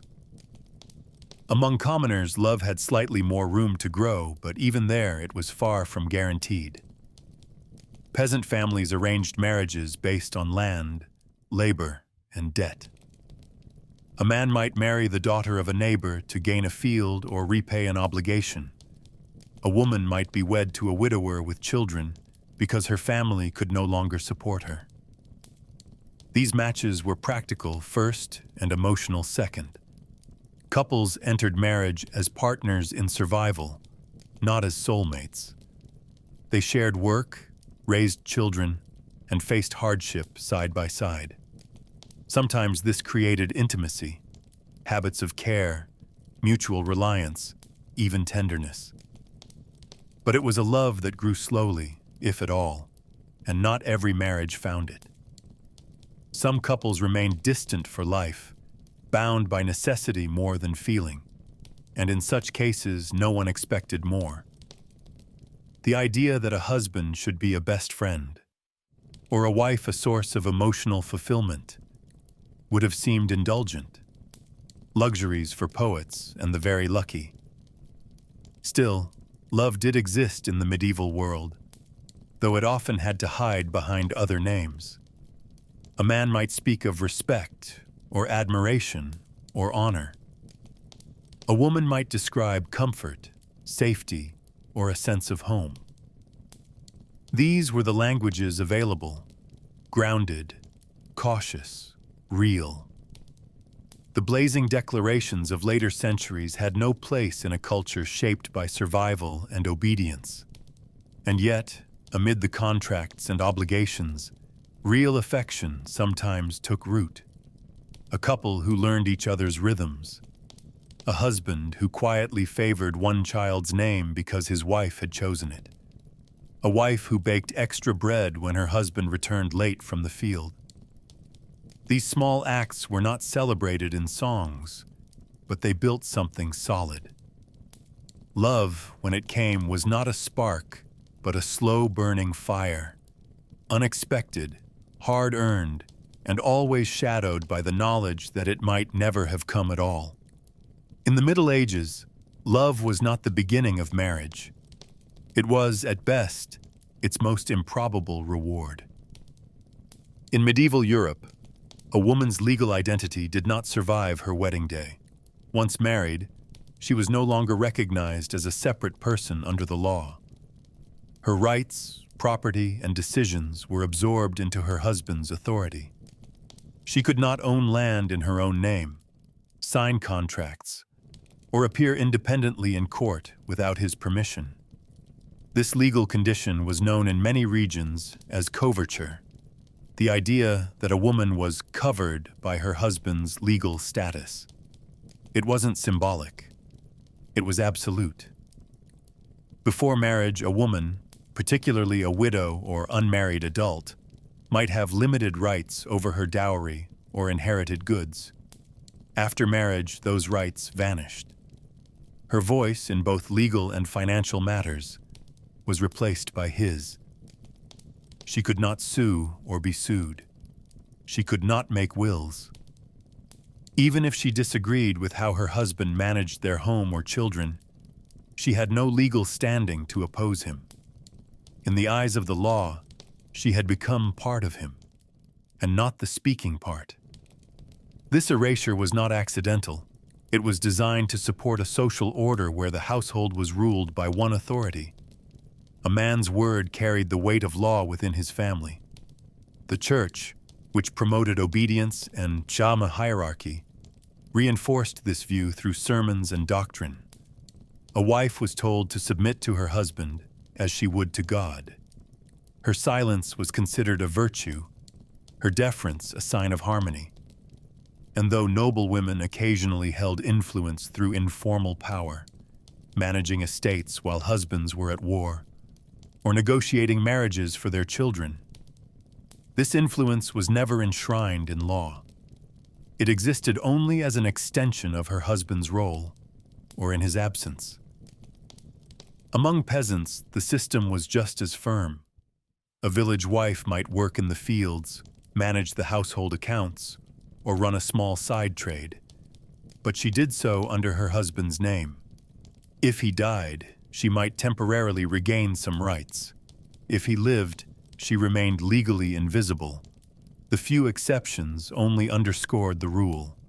In some regions, merchant women or widows could conduct business under their own seal. In rare urban communities, married women might co-sign agreements with their husbands, especially in family-run trades. But even then, their participation was limited, conditional, and always subject to male oversight. The legal system had no interest in granting autonomy to women, especially those bound by marriage. Marriage was a contract, yes, but a contract that stripped the bride of individuality. Her body was her husband's. Her labor was his. Her fertility was managed for his line, not hers. If she suffered mistreatment or abuse, her options for recourse were limited. Church courts might intervene in extreme cases of violence or desertion, but even then, the goal was usually reconciliation, not justice. A woman who left her husband, even for good reason, risked being declared a runaway, a sinner, or worse. Without him, she had no legal shelter, and without legal shelter, she had no place in the world. This system shaped not just laws, but minds. Girls were raised to expect disappearance, to understand that their lives before marriage, however limited, would soon be narrowed further. Their names would change, their property would vanish, their voices would fade, and this was considered proper. A good wife was one who accepted this loss without protest. A great wife was one who made her husband's life easier in silence. The idea that a woman might want to maintain her own identity after marriage was not only radical, it was largely unimaginable. Marriage was seen as the fulfillment of a woman's purpose, but also the end of her autonomy. Her hopes, fears, talents, and thoughts could persist, but they had no official place, no written line, no legal form. She was now someone's wife, and that was all. In medieval marriage, the ring did not just bind, it erased. And the silence that followed was not a choice. It was the shape of the world she entered and could not leave. In the structure of medieval marriage, a man's authority extended over every aspect of the union, including the property, body, and choices of his wife. Upon marriage, he automatically acquired control of everything she brought into the household: her dowry, her inherited possessions, her future earnings, and any land or goods associated with her name. Even items given to her personally, jewelry, livestock, clothing, were effectively transferred to her husband's stewardship. He could sell them, pawn them, or use them to settle debts, often without her knowledge or consent. This control was not a personal quirk, it was legal norm. The marriage contract did not create shared ownership, it gave ownership to him alone. The wife, once married, had no standing to manage her own resources. Even if she had once been a landowner or came from a wealthy family, those privileges disappeared the moment she became a wife. She existed in law not as an individual, but as an extension of her husband's legal person. This control extended far beyond property. A husband was considered the rightful governor of his wife's body and behavior. He could determine her movements, her social interactions, her dress, and her speech. In many regions, he held the right to discipline her physically if she disobeyed, so long as the force was not deemed excessive by local custom or ecclesiastical court. A woman who tried to leave her husband could be labeled a fugitive, even if she fled abuse or abandonment. Her body was his not just in the bedroom, but in the eyes of society. He could demand sexual access without question, and refusal could be considered disobedience. In cases of legal dispute, the husband's word typically carried more weight than the wife's. If she testified against him, she might be dismissed as emotional, hysterical, or unreliable. And if he accused her of adultery, theft, or disloyalty, she might be punished without the opportunity to defend herself fully. Marriage gave a man not only rights, but power unchecked by her will. Even when a wife contributed significantly to the household, through labor, management, or income, her contributions were absorbed into the husband's domain. A woman might run an entire farm, manage servants, or oversee a merchant business while her husband traveled or fought in battle. But the credit, legally and socially, went to him. Any profit she earned was his to claim. Any legal agreements she made had to be signed or affirmed in his name. She might be praised for her skill, but she could not act independently. This system was enforced by both civil and religious institutions, and it applied across class lines. Noble women were not exempt. Their lands were administered by their husbands, and their signatures had no binding power on their own. Peasant wives fared no better, often relying on their husbands even to defend them in court. The notion that a woman might want, or deserve, equal control over her life or possessions was not merely ignored. It was seen as unnatural, even dangerous to the proper order of things. There were moments, of course, when this control was interrupted, typically by death or widowhood. A widow might regain some rights, especially over dower property set aside in her name. She could manage land, conduct business, and make limited legal decisions, though still within the boundaries set by male relatives or guardians. But as soon as she remarried, those rights vanished again. The cycle repeated. Control passed to the next husband, just as it had passed from father to husband the first time. Medieval society saw this as stability. One man in charge, one legal identity, one set of decisions made on behalf of the household. The woman was expected to accept, support, and obey. Anything else was rebellion. In marriage, the man did not just gain a partner, he gained dominion.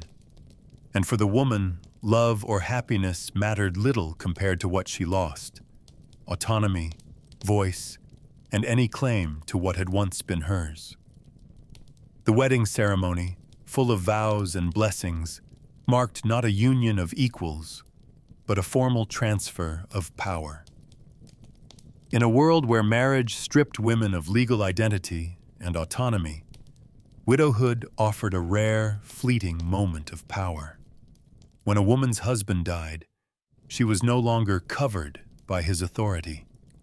For the first time in her adult life, she might regain control over property, make legal decisions, and speak on her own behalf in public matters.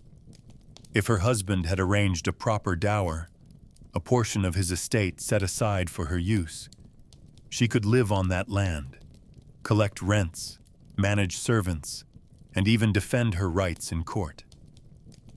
Some widows became respected heads of households, running farms, businesses, or manors with surprising independence.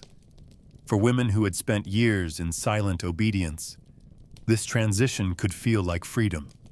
They made decisions without asking permission. They signed contracts in their own names. They negotiated with stewards, hired laborers, and participated in their local economy. And for a brief time, they were seen not as daughters or wives, but as women in their own right. However, this freedom came with limits. The power of widows was always conditional, granted by law but shaped by expectation. A young widow, especially one without children, was often considered unfinished in the eyes of society. Her freedom made people uneasy. She was independent, yes, but also potentially vulnerable, or worse, disruptive. Families worried that a widow with land might make an unwise remarriage or become the target of opportunists. Communities feared that an unattached woman might fall outside the expected moral structure. And so many widows were encouraged, pressured, or even forced to remarry quickly, especially if their property was entangled with larger inheritance plans. A wealthy widow might be matched with a cousin, a neighbor, or even her dead husband's brother to keep the estate in order. A poor one might be paired with a man who needed a wife but lacked a dowry. The idea was simple. A woman on her own was an anomaly. A woman remarried was once again in her place. Those who resisted remarriage faced their own challenges. Maintaining control over land and resources required constant negotiation. Male relatives might attempt to act as guardians or advisors, slowly reclaiming authority. If a widow refused their guidance, she risked being labeled difficult or ungrateful. Legal protection existed, but enforcement varied by region and social class. A noble widow might fend off suitors with the help of her late husband's allies or by retreating into a convent. A peasant widow, lacking networks or wealth, might find herself isolated or threatened. In some cases, widows were accused of witchcraft or immorality simply for living alone. Their status remained fragile. A wrong word, an unpaid debt, a failed harvest, any of these could bring ruin. And yet, some endured. Some even thrived. The longer a widow remained unmarried, the more respect she might command, especially if she raised children, managed land effectively, or gave to the church. But this was the exception, not the rule. Ultimately, widowhood offered possibility, but not permanence. The window of independence it opened was narrow and rarely left untouched. The same society that feared female autonomy also relied on widows to fill essential roles, to carry on household affairs, to stabilize inheritances, to bear children if needed. Freedom was tolerated only as long as it served structure. And for most women, the expectation of remarriage hovered like a shadow, sometimes welcome, sometimes dreaded, but always present. Few could escape it entirely. The power a widow held was real, but it was also temporary, monitored, and conditional. She walked a thin line between authority and acceptability, knowing that her time outside male control could end with a knock on the door, a proposal made in public, or a contract signed without her full consent. In the story of medieval marriage, widowhood was not an ending. It was an interlude, brief, uncertain, and always shaped by the memory of the man who had died, and the question of who might come next. In the medieval world, marriage was not something one could walk away from. It was a binding, often lifelong contract, recognized by the church, enforced by society, and rooted in both spiritual and legal permanence. Divorce, in the modern sense of the word, did not exist for the vast majority of people. Once a man and a woman were married, the union was expected to last until one of them died. There were no civil courts where grievances could be resolved with paperwork and signatures. The church had total authority over the institution of marriage, and it held firmly to the belief that what God had joined together, no human had the right to separate. Even in cases of cruelty, abandonment, or infidelity, separation was not granted easily, if at all. Couples could sometimes be allowed to live apart under special conditions, but they remained legally and spiritually married. They could not remarry. They could not seek new partners. The bond, however broken in practice, remained intact in the eyes of the church.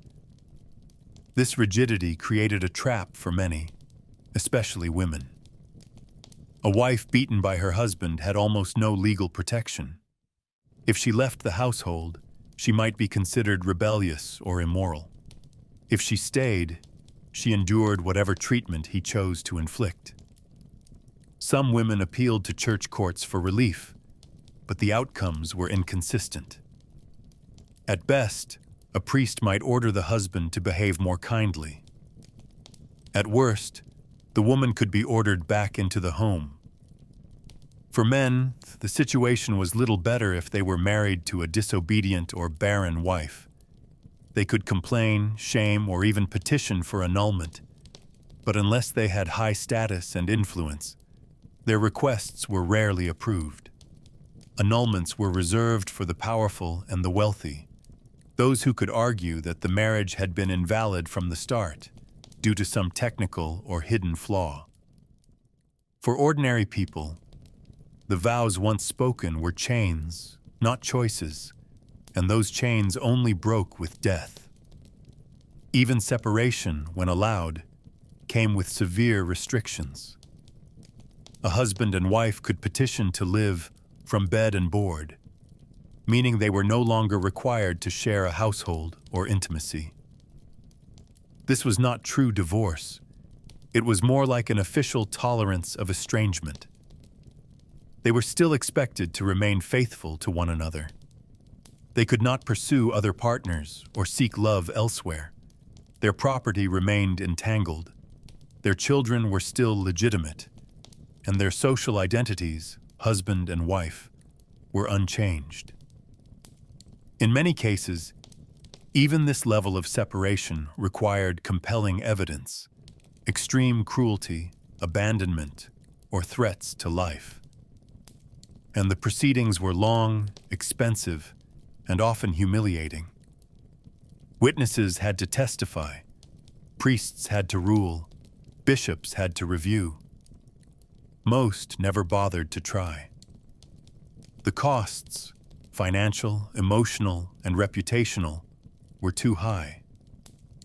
It was easier to endure, to adapt, or to quietly withdraw from one another within the same household, pretending the marriage remained whole. This near-total indissolubility of marriage reflected the Church's view of the union as a sacred covenant. Marriage was not a contract of convenience. It was a sacrament, like baptism or communion, unchangeable once completed. The couple's suffering was seen not as grounds for release, but as a test of virtue. Patience, obedience, forgiveness. These were the ideals upheld in sermons and confessions. And while love was acknowledged as a gift within marriage, it was never the foundation. Duty mattered more than affection. Stability mattered more than happiness. To break a marriage was to invite chaos into society. It threatened inheritance, disrupted alliances, and challenged the authority of the Church itself. And so, even in cases of deep misery, the response was the same: endure. Only death could part a husband and wife. And for many, that parting came not as tragedy, but as quiet relief. The end of the marriage was not marked by grief, but by the long-awaited return of freedom. Too late, perhaps, but final at last. In theory, an annulment was not a divorce. It did not end a marriage. It declared that no valid marriage had ever existed. But in practice, annulments were the only path available for those seeking escape from an unwanted or damaging union. And they were not for everyone. While the Church recognized specific conditions under which a marriage could be annulled, lack of consent, hidden impotence, consanguinity, or pre-existing vows, proving these conditions was another matter entirely. It required testimony, documentation, clerical review, and in many cases, persuasion. That persuasion took the form of money, influence, or both. A wealthy family could write letters to bishops, offer generous donations to ecclesiastical institutions, or appeal directly to Rome. A nobleman with powerful allies could argue his case in a way a peasant never could. In public, the church maintained the sanctity of marriage. Behind closed doors, it made exceptions for those who could afford to ask for them. The cost of an annulment went far beyond coins. Petitioners needed legal representation, trained clerics or canon lawyers who understood the intricacies of ecclesiastical procedure. They had to present their case in Latin, navigate regional courts, and appear repeatedly before panels of clergy. Witnesses had to be summoned, sometimes from distant towns, and their statements written down, copied, and notarized.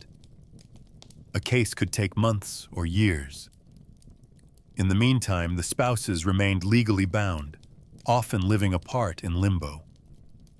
For a poor couple, this process was unthinkable.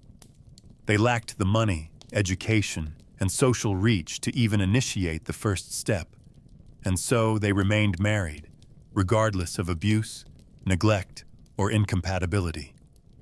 The only alternative was informal separation, living as strangers under one roof, or quietly abandoning the arrangement and facing social punishment. In contrast, the elite could use annulment strategically to escape a barren match, to remarry more profitably, or to disentangle themselves from unwanted alliances. What was a trap for most was a tool for a few. Nobles and royals treated annulment as an extension of political planning. Kings sought annulments to gain new queens, bear heirs, or secure foreign treaties. Wealthy lords arranged them to bypass inconvenient unions or reset failed dynastic plans. The Church, despite its doctrine, accommodated such requests when possible, especially if the petitioner promised favor, land, or patronage. Famous cases shaped the public imagination. Marriages undone not by love or suffering, but by calculated power plays. A prince might claim his wife was too closely related, despite having known her family for years. A noblewoman might claim she had been coerced into marriage, conveniently after her husband had lost his influence. These cases weren't always insincere, but sincerity was not the key to success. Access was. The door to annulment opened for those already standing in the halls of power. For others, the same door remained closed, no matter how hard they knocked. Canon law might have been consistent on parchment. In life, it bowed to hierarchy. The injustice of this system was well known, but rarely challenged. Most people accepted it as part of the natural order. The rich had options. The poor had endurance. Priests might whisper disapproval in private, but few resisted openly. The church itself depended on the goodwill and resources of the aristocracy, and to deny an annulment to a powerful patron could risk political fallout. Occasionally, annulments were refused even to the rich, but only when their requests directly threatened church authority or contradicted royal politics. For the most part, the process remained intact, quietly defended by the same institutions that preached marriage as sacred and permanent. And so the contradiction lived on, a sacrament that could not be broken unless it was never valid, a rule that applied to everyone unless they could afford to change it. In the medieval world, even the unmaking of a marriage revealed the deeper truth. The structure was never about fairness. It was about control, and control was always for sale. In medieval Europe, bigamy, marrying a second spouse while still legally bound to the first, was officially considered a serious offense. It was a violation of both church law and social order, punishable by penalties ranging from public penance to imprisonment or excommunication. Yet in practice, it was a crime often committed quietly and punished inconsistently. The reasons were simple. The systems of record-keeping were limited, enforcement was uneven, and many people moved between regions without documentation or oversight. A man who abandoned his first wife in one village could remarry in another, presenting himself as a widower, and few would question him. His original marriage might never have been formally recorded.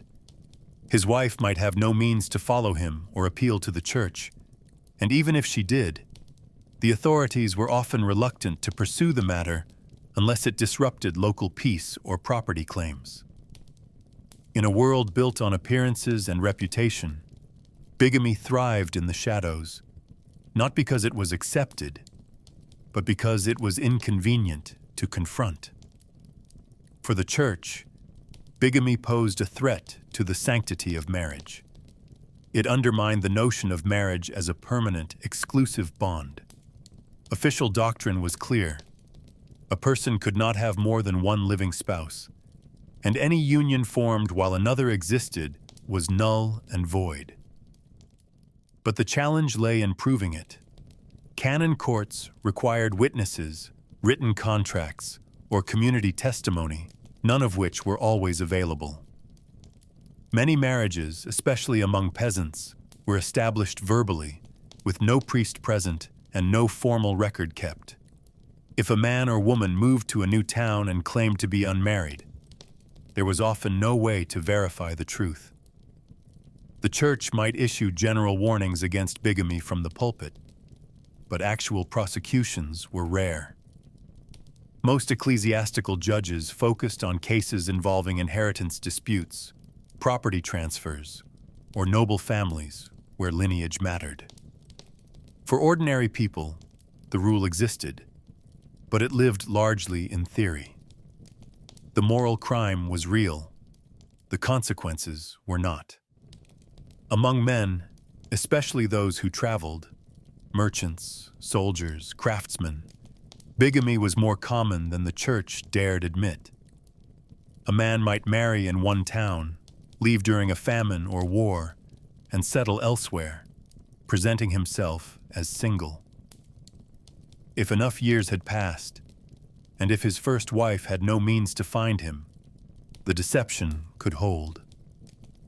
Even if discovered, the consequences were often limited. He might be ordered to return to his first wife, perform penance, or pay a fine. But rarely was he imprisoned or stripped of rights. Women, by contrast, faced far harsher judgment. A woman found to have married again while her first husband still lived could be condemned as deceitful, immoral, or promiscuous. She risked excommunication, public shaming, and even physical punishment. Her children might be declared illegitimate, and her name dragged through court and parish alike. The imbalance was stark. Bigamy was seen as a male indulgence and a female disgrace, committed in similar ways, but punished very differently. Despite its hidden frequency, bigamy left behind quiet scars. Families torn apart, children left without status, wives abandoned without cause or recourse. The church claimed authority over marriage, but it could not follow every man across every road, nor enforce fidelity through parchment alone. Communities knew this. In some villages, rumors of second families or secret unions passed in hushed tones, never quite reaching the ears of the clergy. In others, people looked away, especially if the bigamist was useful, wealthy, or dangerous to confront. There was no appetite for scandal unless scandal served a purpose. As a result, bigamy became not just a legal breach, but a tolerated fiction, a crime that everyone agreed was terrible, but no one wished to prove. And so it continued, quietly, under the surface of the marriage sacrament. Not blessed, not acknowledged, not defended, but allowed to exist where silence was easier than truth. In the structure of medieval life, some rules were written in ink. Others were written in shadows. Bigamy lived in the second kind. In medieval Europe, the lines between faiths were not merely spiritual. They were legal, cultural, and deeply political.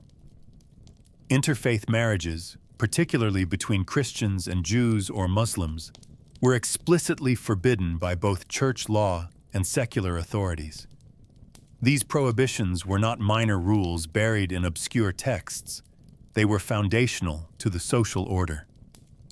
The church viewed marriage as a sacred union that required shared belief, not only for the sake of the couple's salvation, but also for the upbringing of their future children. To marry outside the Christian faith was seen as a threat to the purity of Christian doctrine, a risk of religious contamination, and a direct violation of divine law. Canon law forbade it outright. Kings and lords echoed this restriction in civil codes, and communities, shaped by centuries of religious tension, enforced it with suspicion, isolation, and in some cases, violence. A Christian who married a Jew or a Muslim did not simply break a rule. They crossed into forbidden territory, often with life-altering consequences. The fear behind these bans was multi-layered. The church worried that a Christian husband might be influenced by a non-Christian wife, or worse, that the children of such a union might be raised in the wrong faith.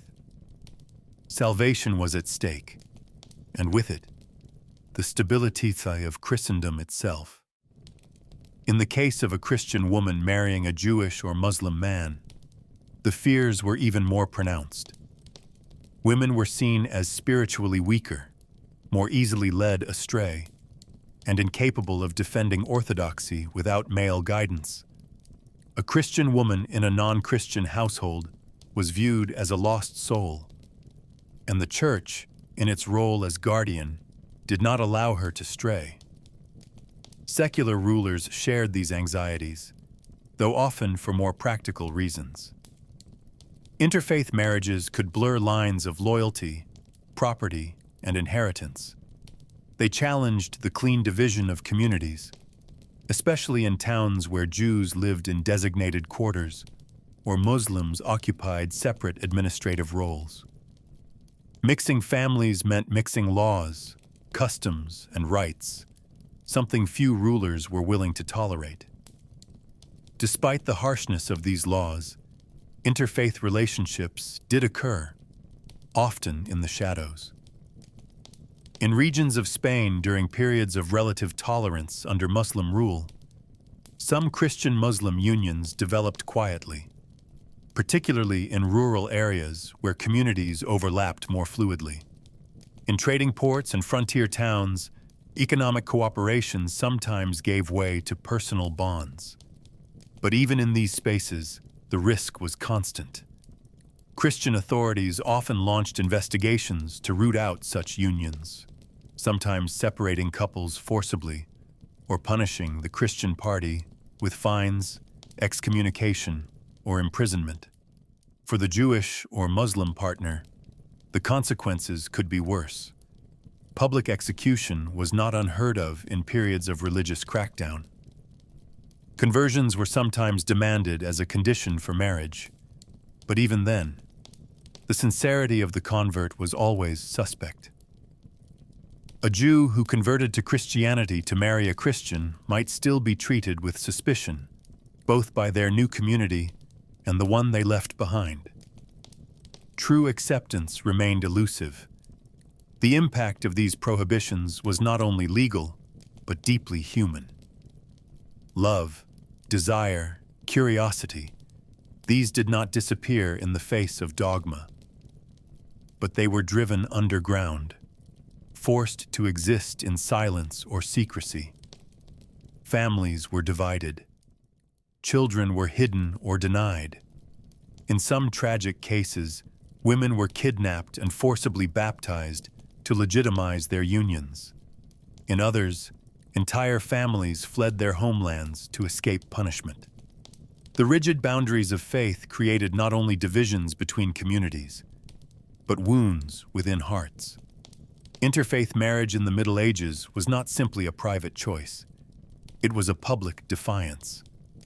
And while a few brave souls crossed those boundaries, most were kept apart by the weight of law, doctrine, and fear. The wedding vows spoken in such unions when they happened were not heard in churches. They were whispered in quiet rooms, at risk of being erased.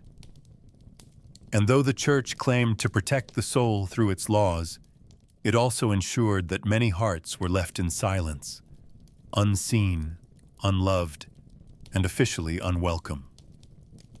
In a world where marriages were carefully arranged by families, sanctioned by the church, and tied to property, power, or social reputation, elopements were more than a scandal.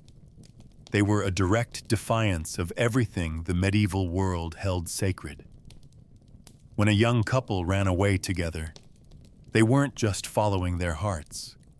They were rejecting the authority of their parents, the legal frameworks of marriage, and the spiritual order of the church. Such acts were vanishingly rare.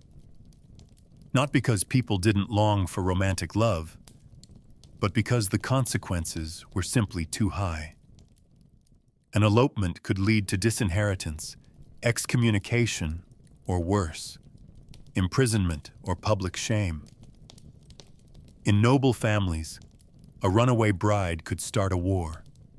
In peasant families, she might be dragged back home by force, her reputation permanently ruined, and her partner beaten or banished from the village. The risks were enormous, and so most didn't dare. Still, some did.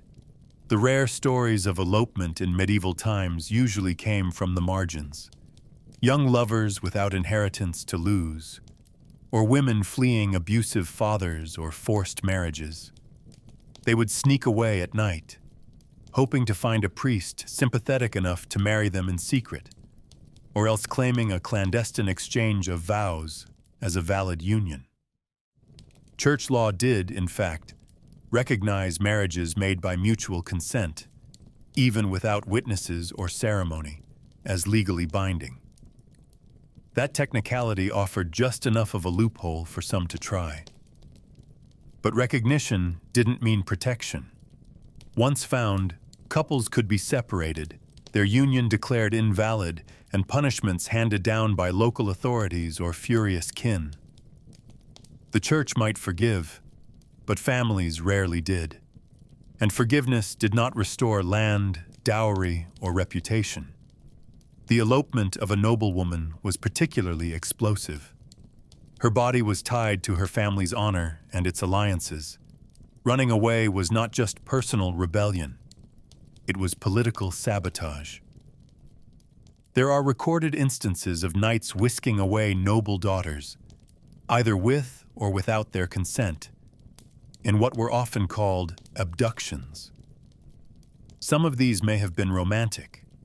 Others were closer to strategic kidnapping.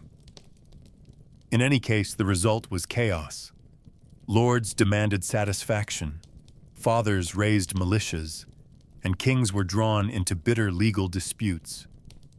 In these moments, the illusion of marriage as a sacred bond gave way to the reality. It was a weapon of power, and its misuse had consequences that rippled through generations.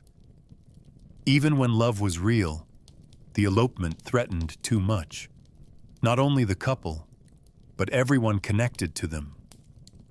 Among peasants, elopement was somewhat less dangerous, but still frowned upon. Villages operated on trust, and breaking marriage customs upset the delicate balance of community life. A girl who ran off with a boy could find herself ostracized, and if pregnancy followed, as it often did, the shame could stain her family for years. Sometimes, however, elopement was the only escape from a forced match or a violent home. In those cases, the couple might flee to another town entirely, start over, and pray their origins were forgotten. These were not fairy tale endings. Life was hard, poverty was constant, and their union remained under a cloud of suspicion. But it was freedom. of a kind.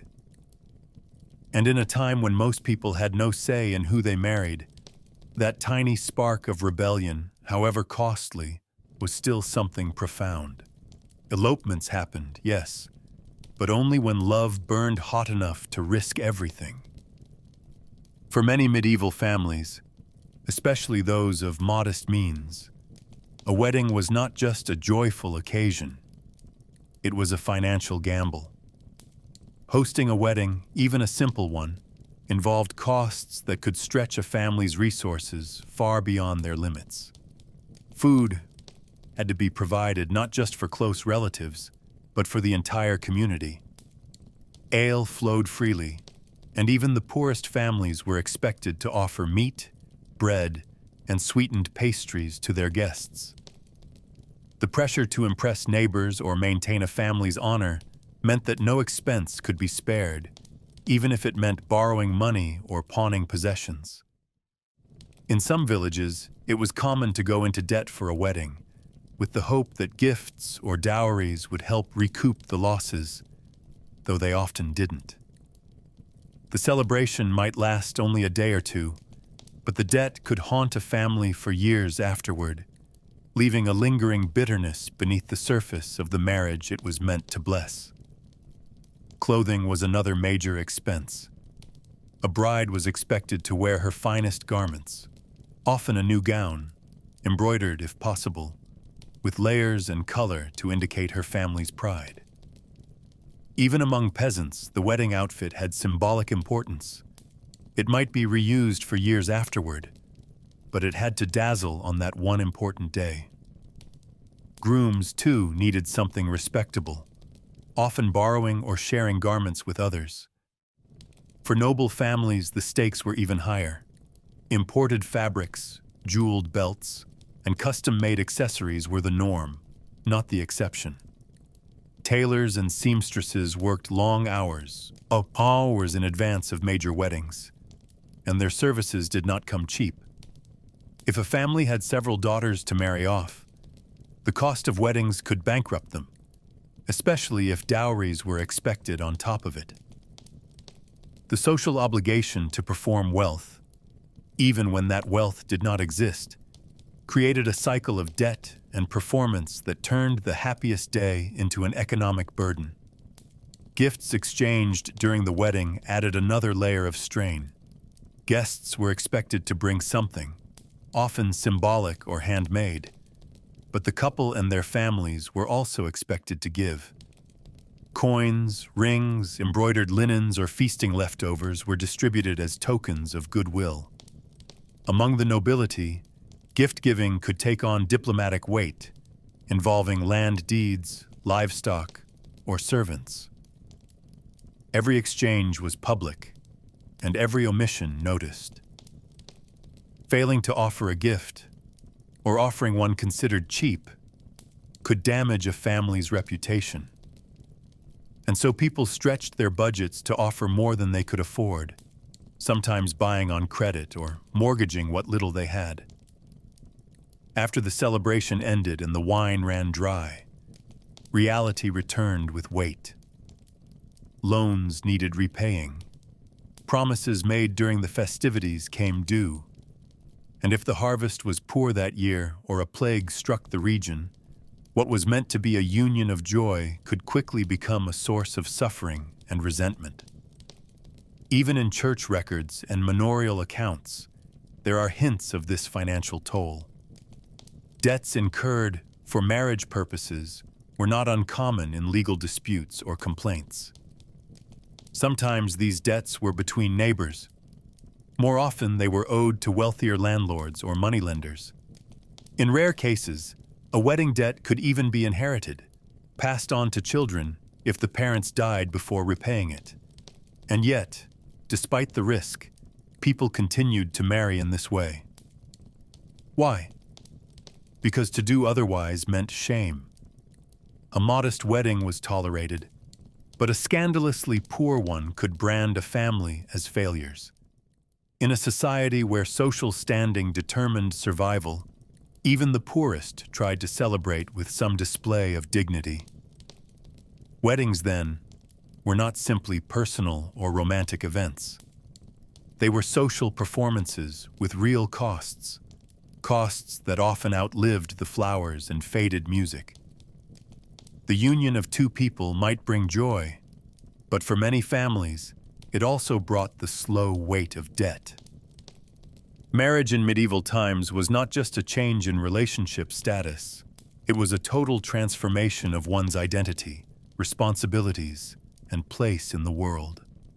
For both men and women, crossing the threshold from unmarried to married brought a complete shift in expectations. The moment vows were exchanged and the union was recognized, each person stepped into a role dictated not by affection, but by law, custom, and necessity. A man became not just a husband, but a provider, a household head, and often the legal guardian of more than one person. A woman, on the other hand, became a wife, a servant to her husband's household, and a bearer of children, ideally sons. These roles were rigid, not negotiable. They came with rituals, obligations, and rules, both spoken and unspoken. Marriage wasn't the beginning of a love story. It was the beginning of a life structured around duty, reputation, and survival. Daily routines shifted instantly. A married woman might wake before dawn to tend to livestock, cook for her husband, fetch water, or prepare for market duties, all depending on her station. A noblewoman might be tasked with managing servants or preparing for the birth of heirs. A peasant wife might work beside her husband in the fields, while still caring for children, preserving food, and attending to domestic chores. There was little rest. The transition from girl to wife was not gentle. It was immediate and demanding. For the husband, marriage brought new burdens too. He was now responsible not just for himself, but for a household, for debts, for appearances, and often for maintaining property passed down by his family. Even his behavior came under scrutiny. A married man was expected to be stable, honorable, and productive. Failures in marriage could stain a man's name as much as a woman's, though society forgave him more readily. Social expectations changed as well. A married couple could no longer behave like young, carefree villagers. Their actions were watched. A woman who was seen chatting with too many men could be suspected of adultery. A man who neglected his land or drank too much was deemed a poor husband. Reputation mattered deeply, especially in small communities. Marriage came with public roles, representing the family at feasts, contributing to village decisions, observing church expectations. It was also a time of intense adjustment. The husband and wife, often strangers before the wedding, had to learn to live together, share space, make decisions, or at least pretend to agree. There was no trial period. Divorce was virtually impossible. Annulment required a miracle or connections, so they adapted. Some grew to respect each other. A few even fell in love, but most simply fulfilled the roles expected of them, quietly and without complaint. For many, especially women, the wedding marked the end of freedom.